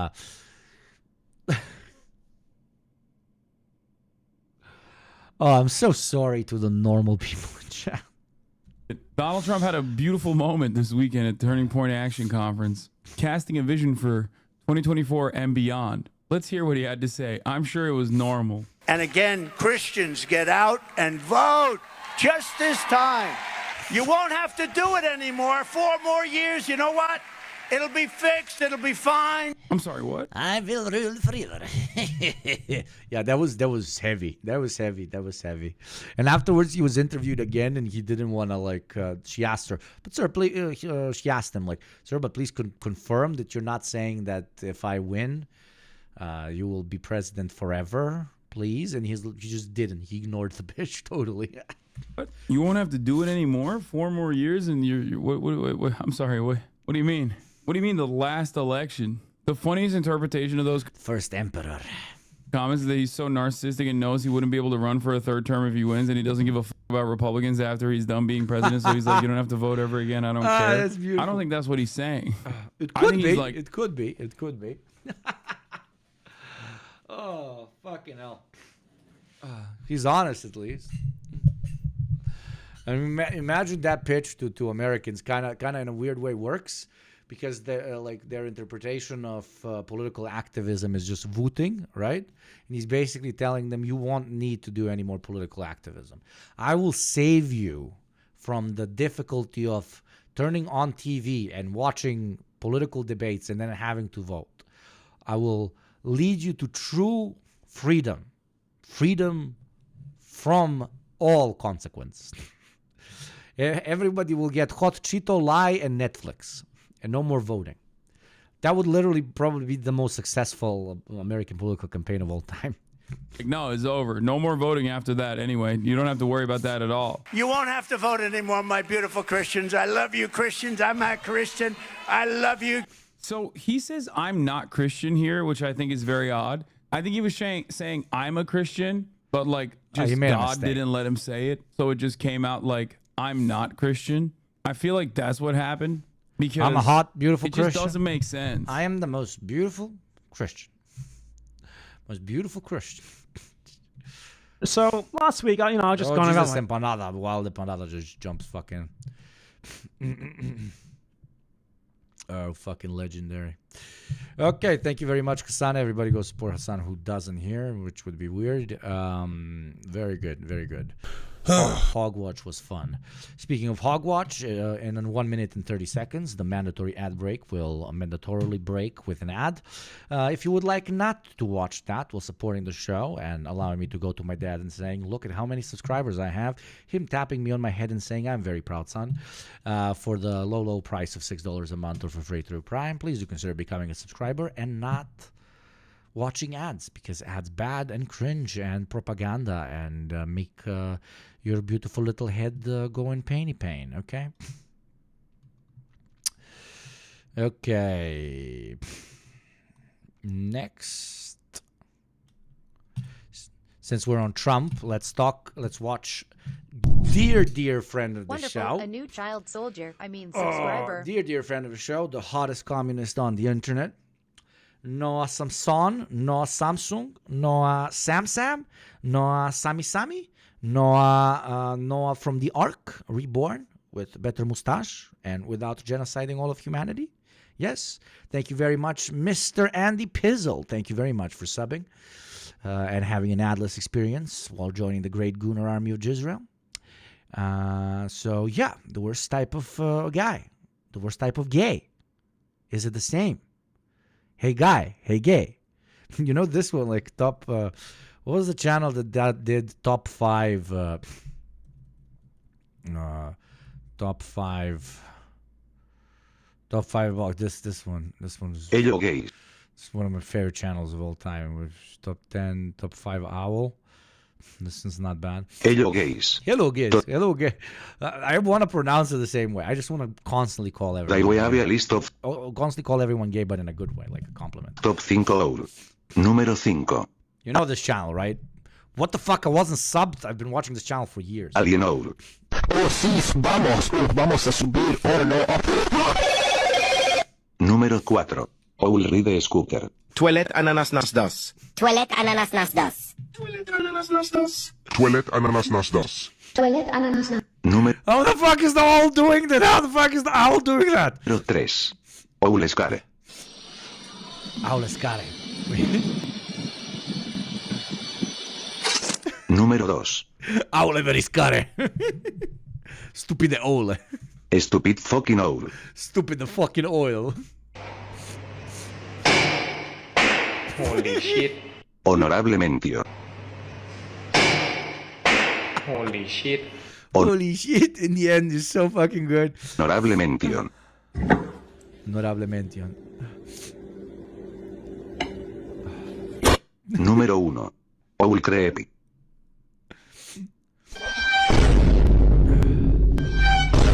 And it's not even an owl, it's legendary. But do they have top 5 Balkan? I doubt it.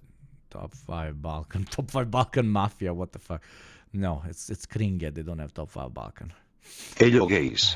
Let's watch one more and then we will return to Noah Samsung.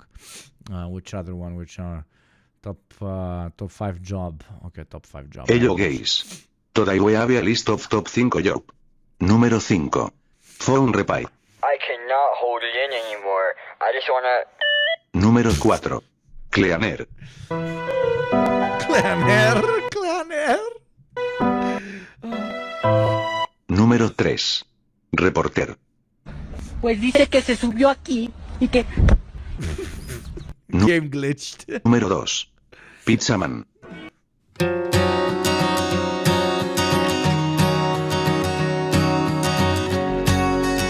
Honorable mention. Número 1. Food service.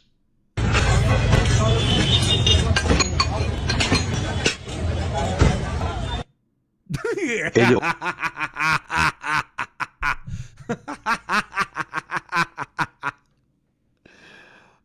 Oh, fuck. Okay, back to Noah Samsunito. Oh, Lord. Yeah. Oh, they're so good. Oh, they're so good.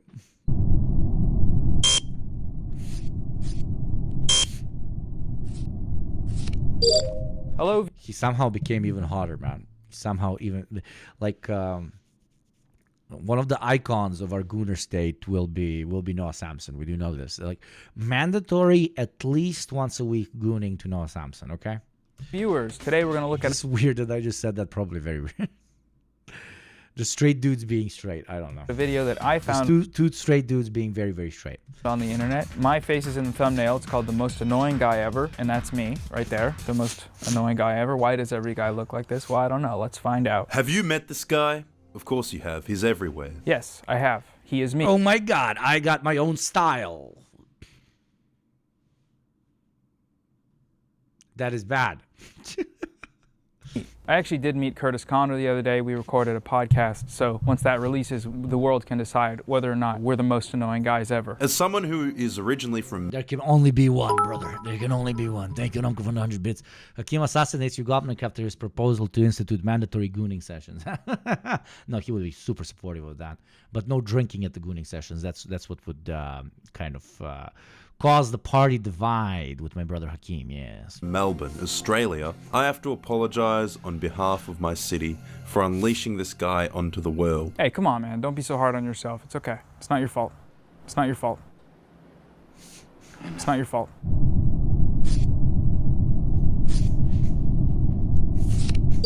We were the ground zero for this global pandemic that's spread around everywhere. The pedo stash, the mullet, sides often shaved, sometimes a beanie, often a bunch of shitty tattoos, some shirt with a band no one gives a shit about, nails painted black, and now it's everywhere. He's got me on the mullet and the mustache, but one thing I will never do is wear a shirt with a band that nobody cares about. I only wear shirts with bands that everybody cares about, like Taylor Swift and Lil Xan. And now it's everywhere. USA, Europe, New Zealand. Of course there were precursors. It's desperately trying to ape an 80s style, but the people back then were unapologetically living it. They didn't think it was cringe. They weren't living ironically through some desire to seem like some tough guy. He's right about this one. Mullets in the 80s were a very serious thing. You didn't wear them lightly or as for laughs. Take, for example, this actor from a movie who's playing a character. Excellent example. Oh, well, this is a great start. That's ironic. He's a joke character. There was no faking it or irony. That's what the mullet... Dude, let everybody fucking wear whatever the fuck they want, man. That's the real masculine approach to aesthetics, brother. Like, unironically, yes. What it is really about. Just good old-fashioned blue-collar, sleazy guys. They weren't living ironically through some desire to seem like some tough guy or a dirtbag, the scumbag, the filthy, dirty, nasty, but super chill guy. Hey, Noah Samson reference. What do you call him? I just think like Chill Dave. Yeah, Chill Dave. I like Chill Dave. That sounds good. I'll change... That point when you can't really criticize anything that particular guy says, so you just make fun of what he looks like. Even though that's a horribly stupid thing to do with Noah Samson because he looks fucking great. The fuck? He looks so good. He looks so good. Why attack that? You have so many things. I mean, you don't have so many things because the guy's smart, but really, Noah Sam. Have you seen Noah Sam? Looks that's the direction you want to go with Noah fucking Samson. Looks. Okay, dude. Somebody doesn't get fucking pussy. Here's my name for a little bit on YouTube, so check that out right now on the screen. Sees another 40k follower Twitter account with a name like Epic Handjob, Fat, Reddit Mustache, Le Epic Mullet, Carhartt, Cigarette, Ironic Music Taste, Fantano Garbage. Yeah, okay, I see it. That guy is really annoying in the tweet, if that's a real guy. Fuck that guy. I hate him. Other styles appear which carry aspects of this overall Gabriel, thank you for the bits. Dude, just go on a date with him. look, but I really think all of the disparate aspects really Are you telling that to me or the fucking cringe commentator, dude? That has something against mullets, dude. come to converge. Listen, this is me protecting anybody who's from fucking Slavic culture. Here you can only we get violent about it. Not anymore. We got kind of weak on the topic, but you wear a particular outfit that's associated with a particular subculture, and another member of that particular subculture sees you wearing that shit, and you're not knowledgeable about the subculture or not a member of a particular group, you will literally go naked. They will take your shirt off you. They will take your boots off you, and they will fucking fling it on a tray or literally wear them themselves if it's their size, right? That at least was my fucking childhood. You can't look like this or that subculture unless you're really actively participating in it. But those are the fucking 90s. That is far behind us. Now everybody's fucking rocking whatever vibe they want, and let them rock whatever fucking vibe they want. And I'm saying this as a guy wearing a fucking tracksuit with a fucking Hitler Youth haircut here, okay? I'm the most basic of basic Slav boys, right? Just let them wear their fucking mullets. What the fuck is your problem with the mullet? In Australia, where this specific guy emerged properly. From there, he metastasized and spread throughout the world. This isn't just a look either. It's a whole persona. That one's not just the haircuts. These guys look alike. These guys look the same guy. And once you notice all the things they have in common, it's hard to unnotice. You can't go back. Noah Samson reference. Second Noah Samson reference. Fashion has always been about fitting in, to appear as though you embody some character. What are they trying to embody? If you want my genuine answer to that question, I like how it looks. You know, I just think it looks good. I'm trying to embody a Noah Samson that looks good to me. To Noah Samson. There you go. Just literally the whole point. You want to express your inner self with your outer self, and some aesthetics, which I don't think the mullet ever was, but some aesthetics might have been associated with subcultures in the past, but no longer are. I wear fucking Dr. Martens. I don't like killing Roma people. I'm not a skinhead. What the fuck? Oh. There's your answer. Well, I've had a mustache for a long time, but the mullet is a new thing. My ex-girlfriend was a hairstylist and suggested it, and I was like, sure. And then I ended up liking how it looked. But that's probably even worse than trying to fit in, because it's listening to a girl, which is very emasculating and soy. It looks like they're trying to recreate this look from the 80s. What was the mullet associated with back then? What kind of characteristics? Rock music? Country music? Billy Ray Cyrus was known for it. A lot of people rocked it in the 80s. There we go. More guys deserving to don the mullet. More blue-collar, hardcore, Except Hugo, sleazy you're guys. balding. Yes, like I am balding, but no, you don't understand, my friend. My aesthetic is to look as more stereotypical of a Slav as I potentially can achieve, okay? That is my aesthetic. I want to take the orientalizing, even sometimes borderline racist perspectives on how a Slavic man looks like, and I want to embody it fully. I want, if you see me on the street, I want you to automatically assume I'm drunk or that I just beat the shit out of my partner, okay? I want to look fucking horrible. I'm kidding. No, I actually don't really. I just dress whatever. I can dress super formal like a fucking prep school boy, or I dress the way I dressed as a fucking kid, which is what I'm wearing right now. It depends on the mood, it depends on the vibe, it depends on who the fuck I am. But yeah. A list of 5, extremely famous, extremely rich. But also short hair. That is the toxic masculinity that will probably forever stick in my fucking head. I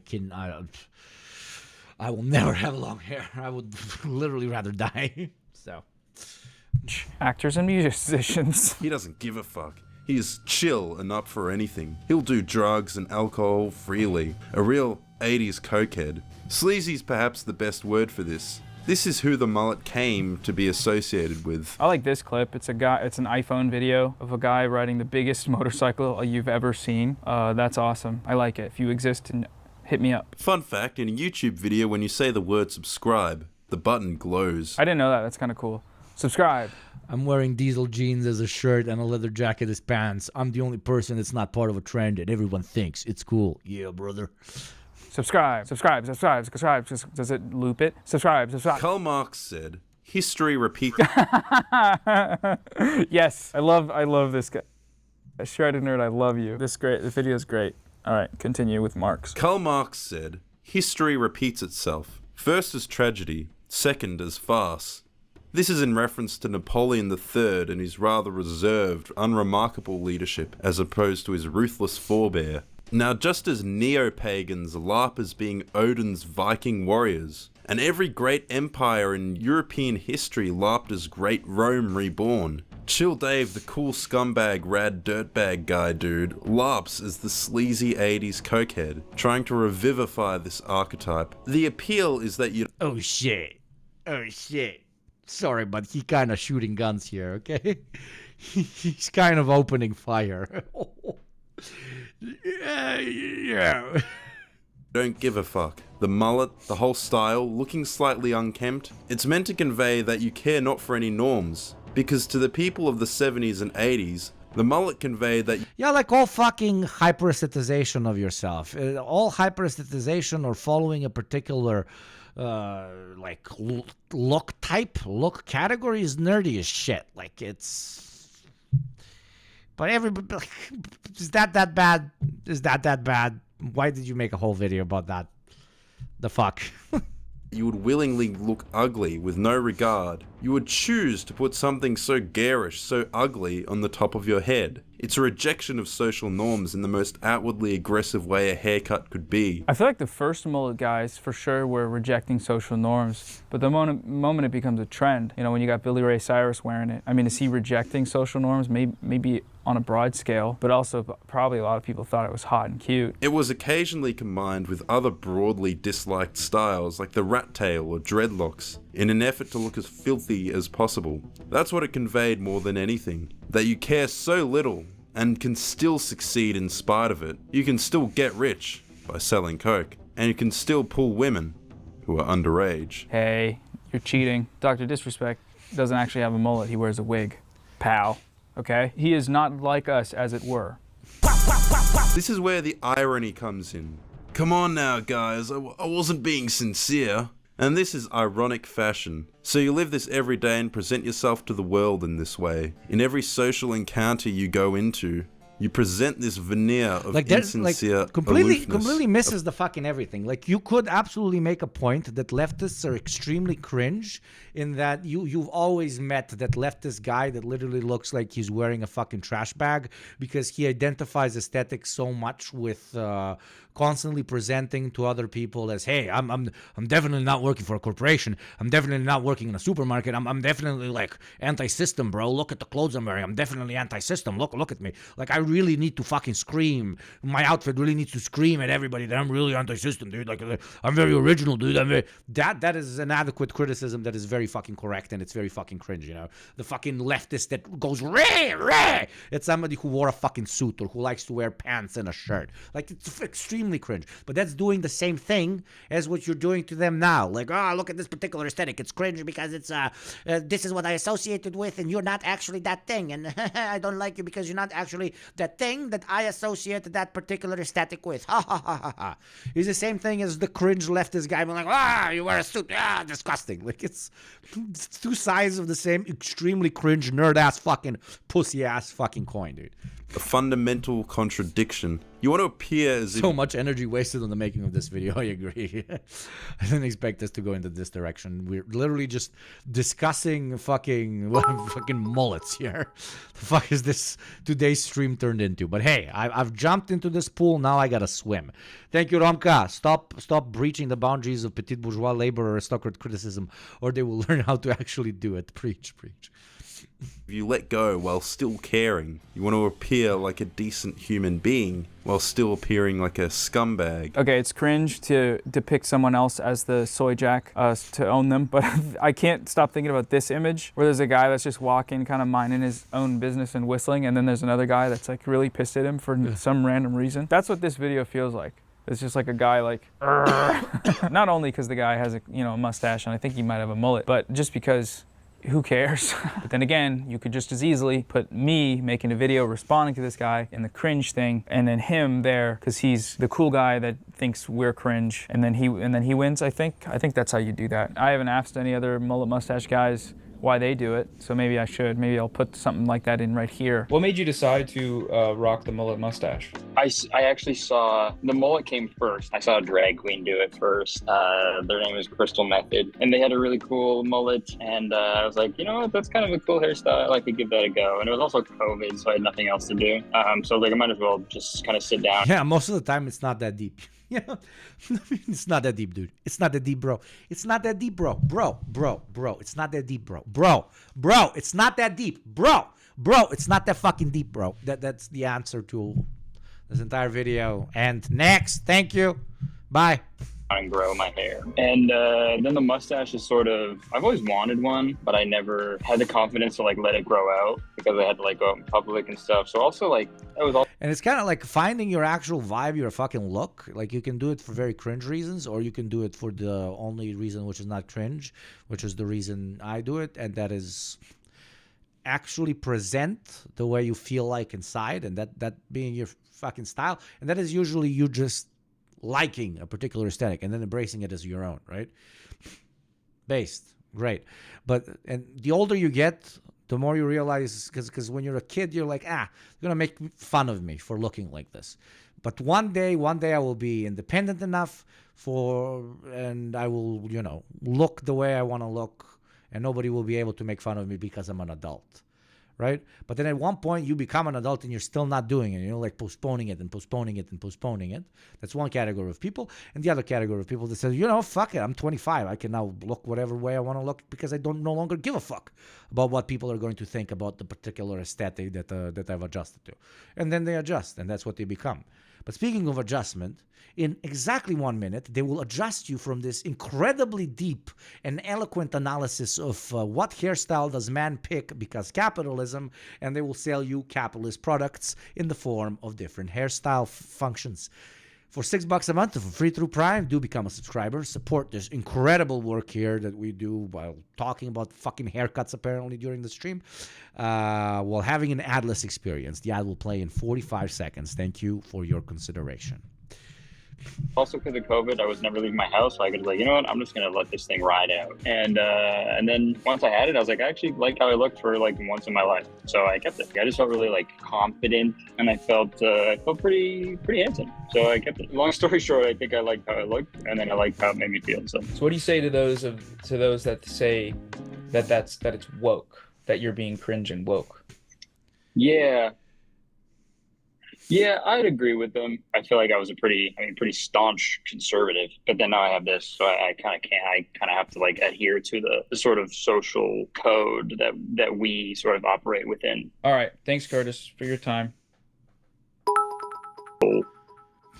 All right, I hope Curtis is... Thank you, Romko, for the 100 bits. In totalitarian Soviet Empire, there were no mullets because the Communist Party, with Vladimir Stalin killing all the mullet people in 1930.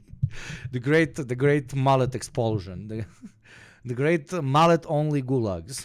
is okay, but in the meantime, I'm going to take a second to thank the sponsor of today's video, which is Factor. Yeah, Factor is a delicious company that deliciously sends you meals that are delicious when you eat them. I don't really like cooking. I'm not that good of a cook. My fridge usually looks something like this, which is why Factor is great, because it makes having tasty, healthy meals really easy. They send you a box. In the box, there's a bunch of meals. All you got to do is microwave them for 2 minutes. We'll first puncture the plastic, then microwave them, and then you eat it, and then it's delicious. Each meal is hand-prepped, designed by nutritionists to be very healthy, and they're never frozen, so it's all fresh and very good. You can choose from a weekly menu of over 35 options. They got keto, they got protein plus, they got vegan and veggie, and all other sorts of stuff like that. For me, I'm a gym bro, I'm a meat bro, meathead, and I like protein. It's good, it builds muscle. And Factor's dope for that, because each meal has a lot of good protein in it, and it's healthy regardless of whether you're lifting or not. They're chef-prepared meals, and they're ready in just 2 minutes, which is amazing, really simple. You don't gotta go grocery store, you don't gotta go prepping, you don't gotta go cooking, blah, blah, blah. Factor sent me a big box with What, communist has meal prep? A communist hypocrite. a bunch of meals and some tasty drinks. They were all very fresh, they were all well put together, and the first one... Curtis is 100% correct. I used to be a Dr. Martens purist,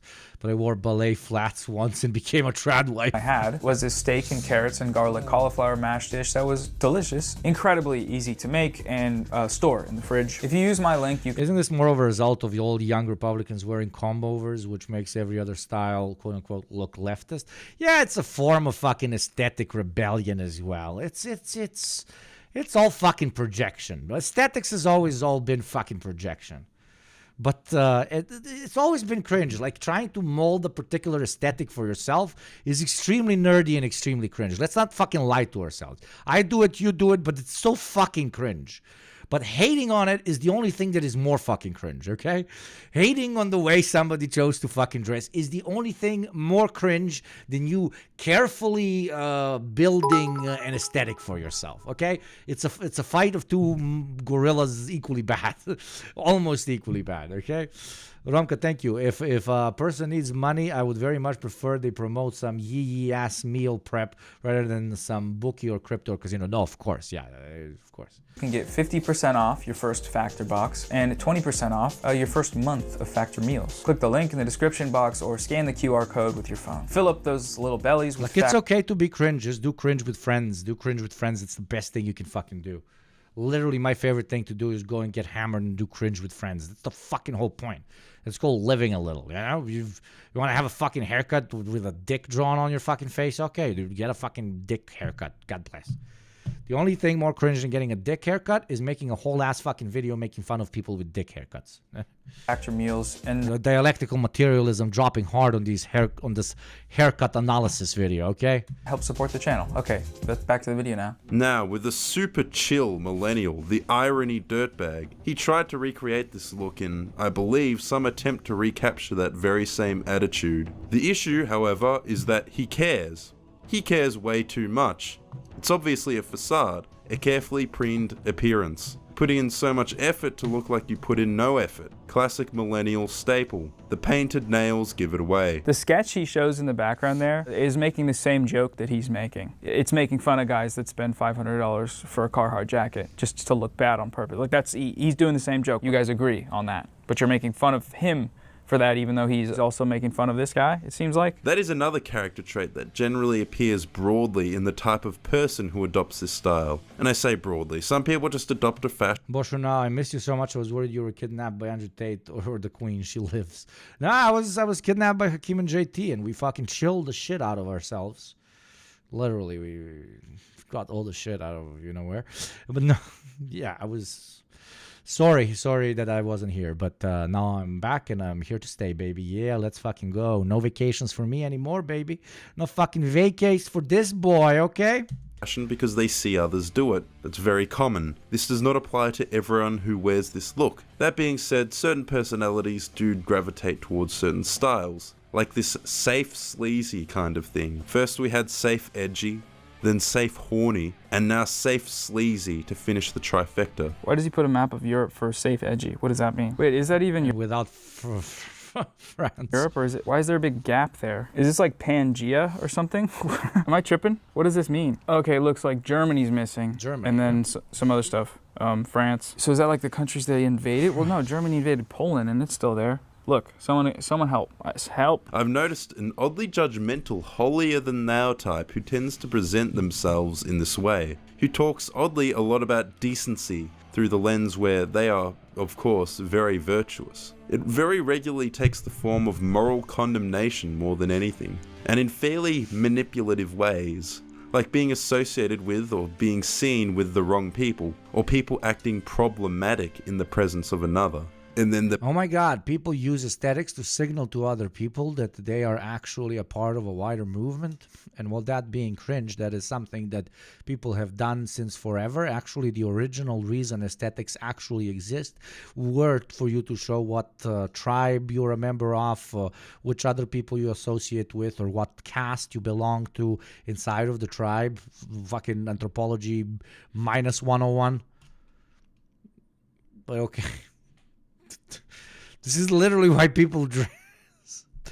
This is literally why we wear particular things. Now, obviously, that is overcomplicated inside of the capitalist structure because of the existence of advertising, which actively pushes us to assume certain aesthetics are correct for us because we've been brainwashed by that particular advertising campaign, and therefore we proceed to consume the particular product that they are pitching to us. You know, Carhartt realized I don't actually have to only sell to people that work on construction sites, right? I can also sell to the fucking hipster, redefine all their advertising, redefine all the influencers that they use.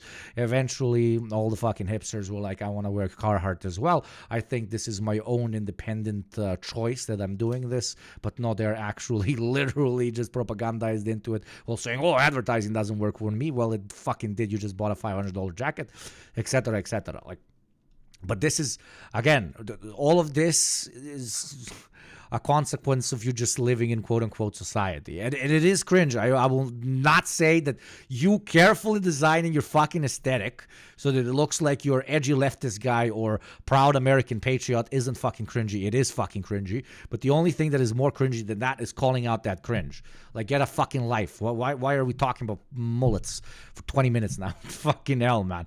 Expected this video to go in a different fucking direction. The behavior of one being used to condemn the other who wasn't even involved, kind of enforcing a group purity. So in case you couldn't tell by the footage he's showing on the stream, this guy's referencing, it seems like In Praise of Shadow's video about Wendy Goon, if anyone's familiar with that. My audience might not be, but pretty weird video, pretty weird and bad video. I like that guy's videos otherwise, that was just a really weird video. But my thing is though, isn't all criticism on the internet some sort of moral virtue signaling, you know? Like this video here, he's just like, my virtue is that I know what the mullet is really about and I'm upholding it, and all you guys also think they're cringe and we're all joined together here to do that. That's virtue signaling. Is it? Yeah, is it not? He did say everything is virtue signaling. Everything is virtue.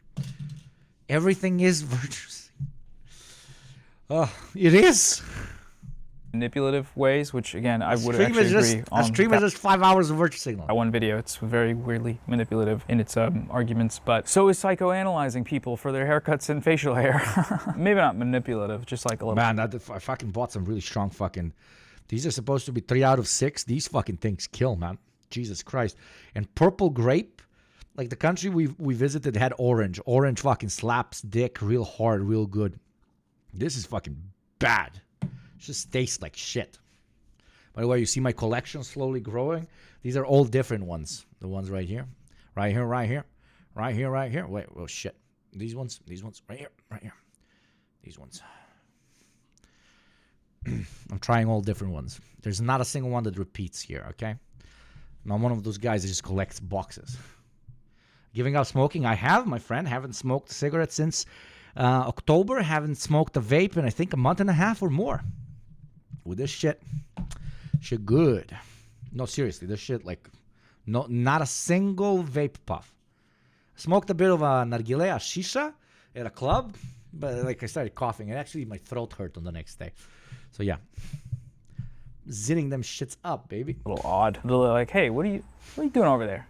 Hey, get out of that trash. Hey, psst, quit being a little perv, you little freak. You obviously see this on the internet, but it's not uncommon for pandas. If you ever find XQS, it's the best brand. Always good flavor and oh, I'll try to find it. Thank you, my friend. Not sure if it's in the country I live in, but let's try. Some people to take this behavior into real life. They mask what might otherwise seem like obvious social games that are intended to suit them, boost their status in the hierarchy, to be seen as a good person by virtue of what you say. No Samson reference, that's number 3, let's go. What you believe and who you associate with, rather than... Yes, every single fucking fashion statement of all time, ever. Until advertising. Advertising changed that a bit, as I said, but...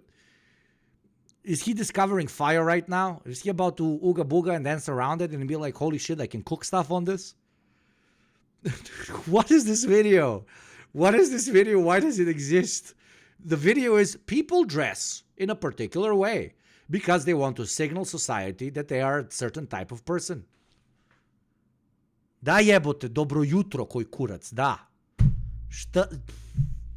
by what you do. In fact, separating morality from action specifically emboldens this malicious archetype. And I would say this archetype is strongly associated with manipulation. This part's getting a little source, I made it up, speculating on people's lives when you do not know them at all, which feels pretty manipulative. How do we know Shredded Nerd doesn't have a mullet and a mustache? We can't see his face. And I'm not gonna ask for his face because I'm not gonna assume that he's some kind of a hypocrite just because he made a video where he says he doesn't like it. I trust you, man. I trust you and I want to give you a hug. For example, this guy on Instagram, known as Max for Cracks. A good chunk of his humor is literally just about how he manipulates women. There is enough of a pattern. There are so many of the same jokes, and they certainly all fit the exact same personality type. In fact, it fits this archetype to a T. He could of course be playing a character, but he is playing it very, very well. Oftentimes when people are this good at playing a character, it's more so that they're exaggerating their own personality. This one's interesting because on the one hand, yeah, this guy Max is clearly familiar with like the fuckboy archetypes. He's also making fun of them though, like he's drawing. Literally, that's his whole, like, I haven't watched the shit, but that seems to be the whole fucking point. Like, look at me.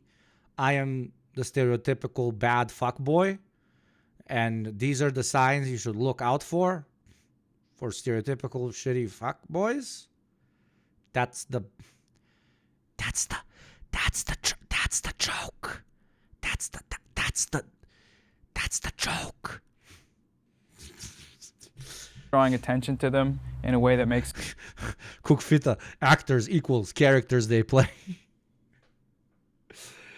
I'm about to go out and stab the guy who played Thanos because he wants to kill 50% of the population, bro. One of them. So I feel like that's a little different. Even if he is an IRL fuckboy, wouldn't he be doing good anti-fuckboy activism by pointing out the types of stuff that fuckboys do and making fun of it? I feel like that's probably better than just being a regular fuckboy. But also, who knows? He has knowledge of the complete lexicon of manipulation and deception. Like, it's one thing, you know, guys, learning remember the game, so to speak. But seriously. Guys, remember when I LARP as a Republican and tell Republicans what they should do if they were a tiny little bit less racist in order to win the forthcoming election?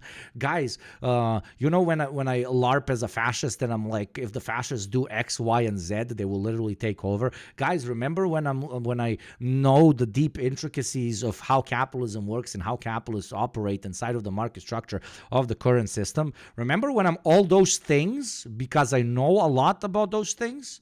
Remember when I'm a capitalist because I know how capitalism works? Remember how that is... What the fuck is this? Yeah, but... what business does a dude welcome, have... you chatters joining. Welcome, my beauties. Click that fucking follow button, baby. ...talking about a girl's ovulation? Oh, no. Okay. Well, this guy doesn't know what that's referring to in that TikTok. It's not like some secret male manipulator thing to know that the post is just saying that she was horny because she was ovulating. And then she stopped ovulating, so she wasn't horny, so she stopped hitting him up. That's the joke. It's okay to not know that. I'm a guy too. I haven't known that all my life. But just because you don't doesn't make it a male manipulator thing. It's just kind of like if you have a girlfriend or if you talk to or you're hooking up with someone. I don't know. Guys, you know... Thank you very much, Dank Vic, for joining the Grey Gunnar Army. Too much about things like astrology and period cycles are highly suspect. Fellas, is it gay to pay attention in middle school biology? The astrology thing, I'll give him that one. You got CoStar on your phone, it could be because, you know, you had an ex that was really into astrology and you got on board, but probably, I'm just gonna say it, probably not. Like, it's one thing, you know, listening to your girlfriend, you know, supporting her when she has health concerns, which you do not share. It's another one entirely keeping obsessive track of mood-altering phenomena like their cycle and knowing exactly what to say in response. It's not obsessive, dude. It just means you're talking to her. It just means in this example that she was telling you that she's horny because she's ovulating. Anytime a guy knows all that weird stuff about girls and like the clitoris and any of that crap, you gotta watch out for that guy. He's trying to manipulate ya. Let me put it this way. If a guy knows exactly what to say to a woman and when, it's... If my face isn't literally covered in blood when I'm going down on her. I am a manipulator who was told by her that she's on her period. What the hell? What the hell that moment when my whole face is covered in blood? Hey, why didn't you tell me you're in your period? Wait, actually, you shouldn't tell me you're on your period because that would be like gross because I would be like manipulating you, man. Stop. Rehearsed. They are lines. He is an actor presenting her with a character. New type of white knight just dropped, the incel white knight. Ladies, if a guy's really charming and funny and hot and charismatic, don't trust that guy. He's trying to use you. He knows all the right things to say. Me, on the other hand, I know none of the right things to say. And I'm not charming, and I'm just kind of weird. But that's how you know I really mean it, and that I will treat you good, unlike them, even though I've never actually had the opportunity to learn how to do that. Now, Thank you, Dankovic, for the gifted sub. You obviously know when your girlfriend is ovulating, brother. That is a true American way. That is a true patriotic way, brother. 4% female viewership. We know.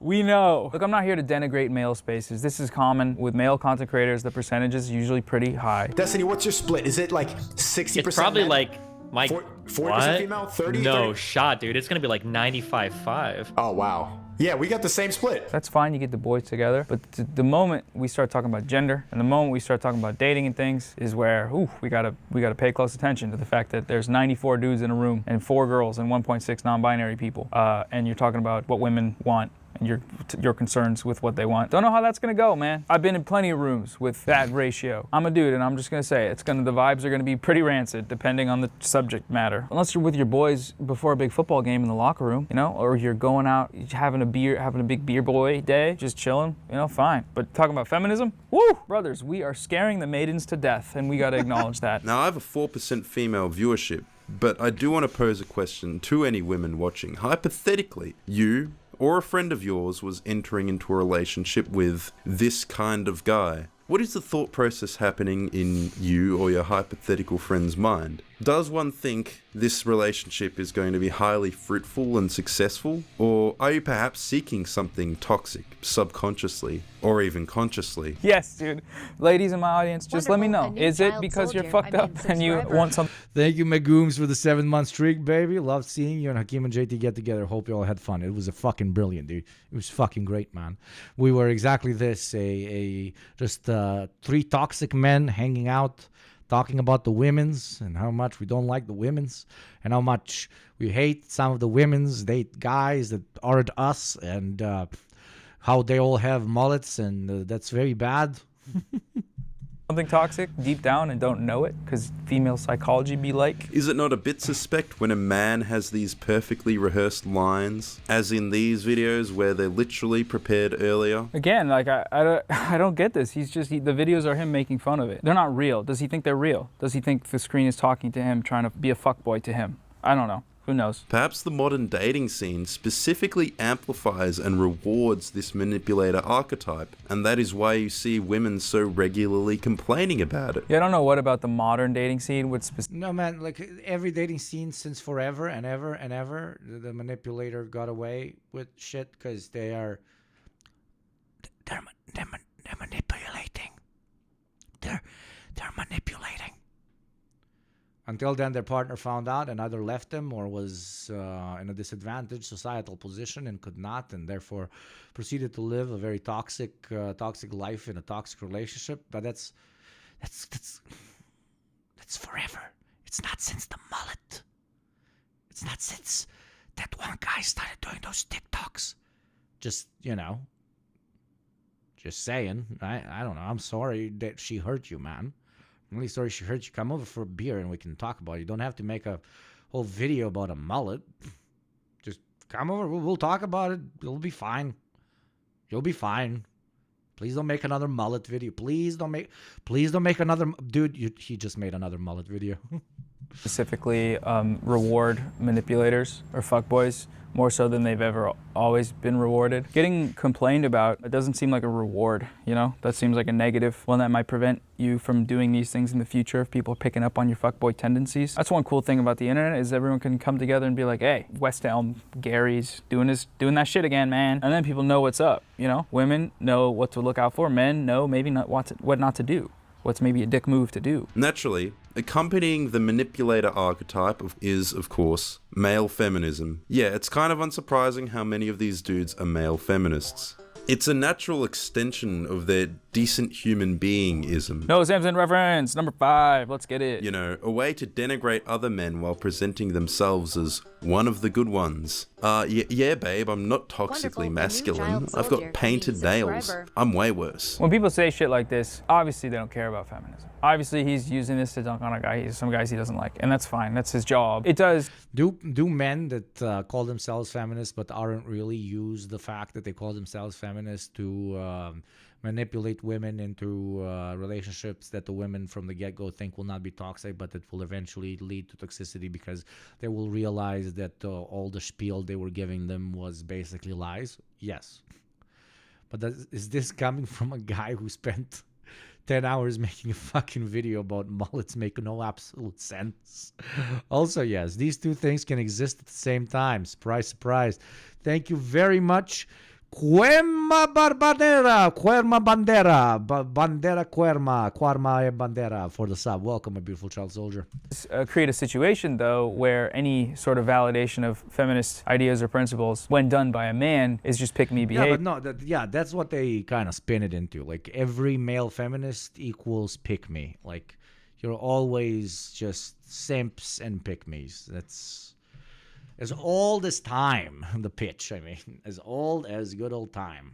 And that's just a way to dismiss, it's just being anti-feminist, right? I do understand the critique that making fun of misogynists on... And that's like inherently kind of misogynist towards men, because it's painting men to a degree like they only care about fucking, The only reason a man would be supportive of a world where men and women are equal is a man who just wants to fuck. Like, no man would actually choose to be a feminist. That's the pitch. Why? Because why would they, quote unquote, go against their interests? Okay, so why do some guys do it? Well, because they're not going against their interests and they just want to get laid. Well, that's fucking ultra misogynistic towards men. It paints us into like, I think with my dick, I am gorilla man. It's so sad. Line can be pick-me behavior if it's men do. Talking to women for any other reason than sex? Brother, you. Doing it over and over. Something I've thought about a lot, having done a lot of red pill dunk stuff. Making fun of people like Andrew Tate or just obvious guys who just be like, I hate women. They say it out loud. That doesn't make you a feminist. It's less than bare minimum. It's just being normal. I think a lot of the people in this category of content do take extra steps to be like, here's how this applies to all of us. Here's how we can move forward in a positive way.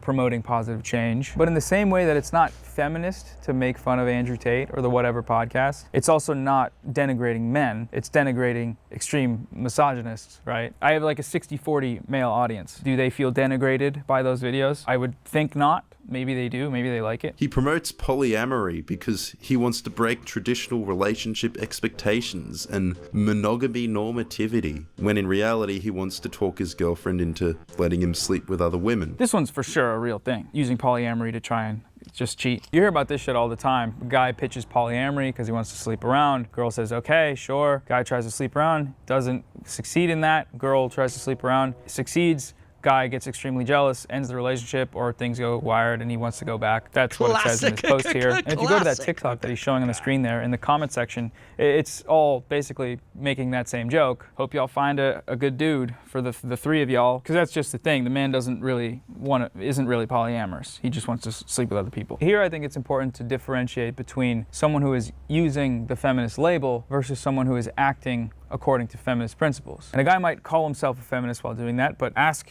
the majority of feminists, I think they would probably disagree. I don't know if they'd give him that same thing when he's using people, exerting power over women, and holding just a very obvious double standard. Funny thing is... Yeah, and usually people have fucking conversations, This isn't fucking World of Warcraft. If you picked orc or undead or elf in the beginning of the game, not everybody immediately looks at you and like, oh, that's definitely an orc.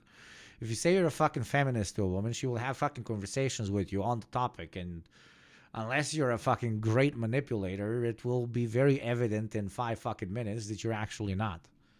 So it doesn't work as well as you think it does, brother. Okay, does it happen? Of course it happens, but it's not that easy. La man la walking down la street, and la man sees la femme. La man says to la femme, I feminist. La femme says, let's have sex right now here on this bus. What the fuck? I think there's no mental conflict, but He's just living in a different world, brother. I feel sad for them. between the aforementioned manipulating women and the whole feminism thing going on. One clearly serves the other. Harvey Weinstein had no problem doing what he did while supporting feminist causes. What is...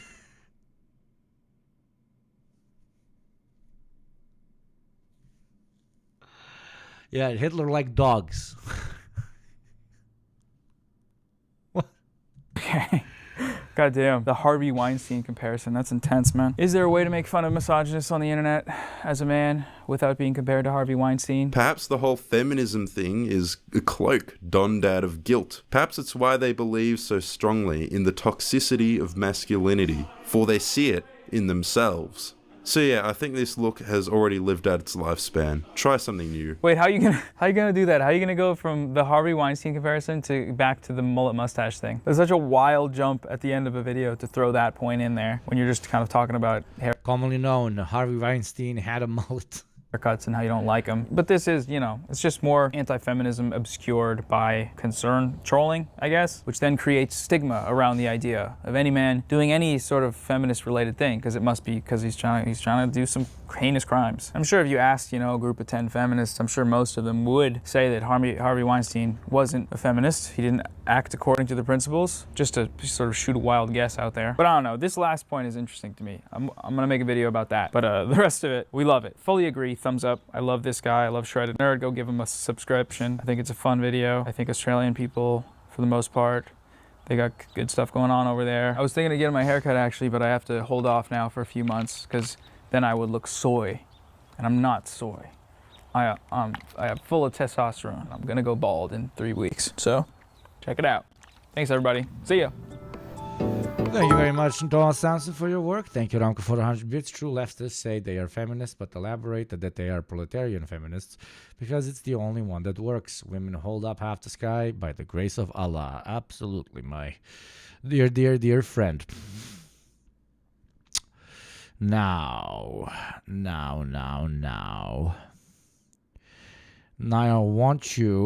want all of you. What the fuck does that mean? Interlude. What the fuck you smoking, bro? Okay, then I guess not you.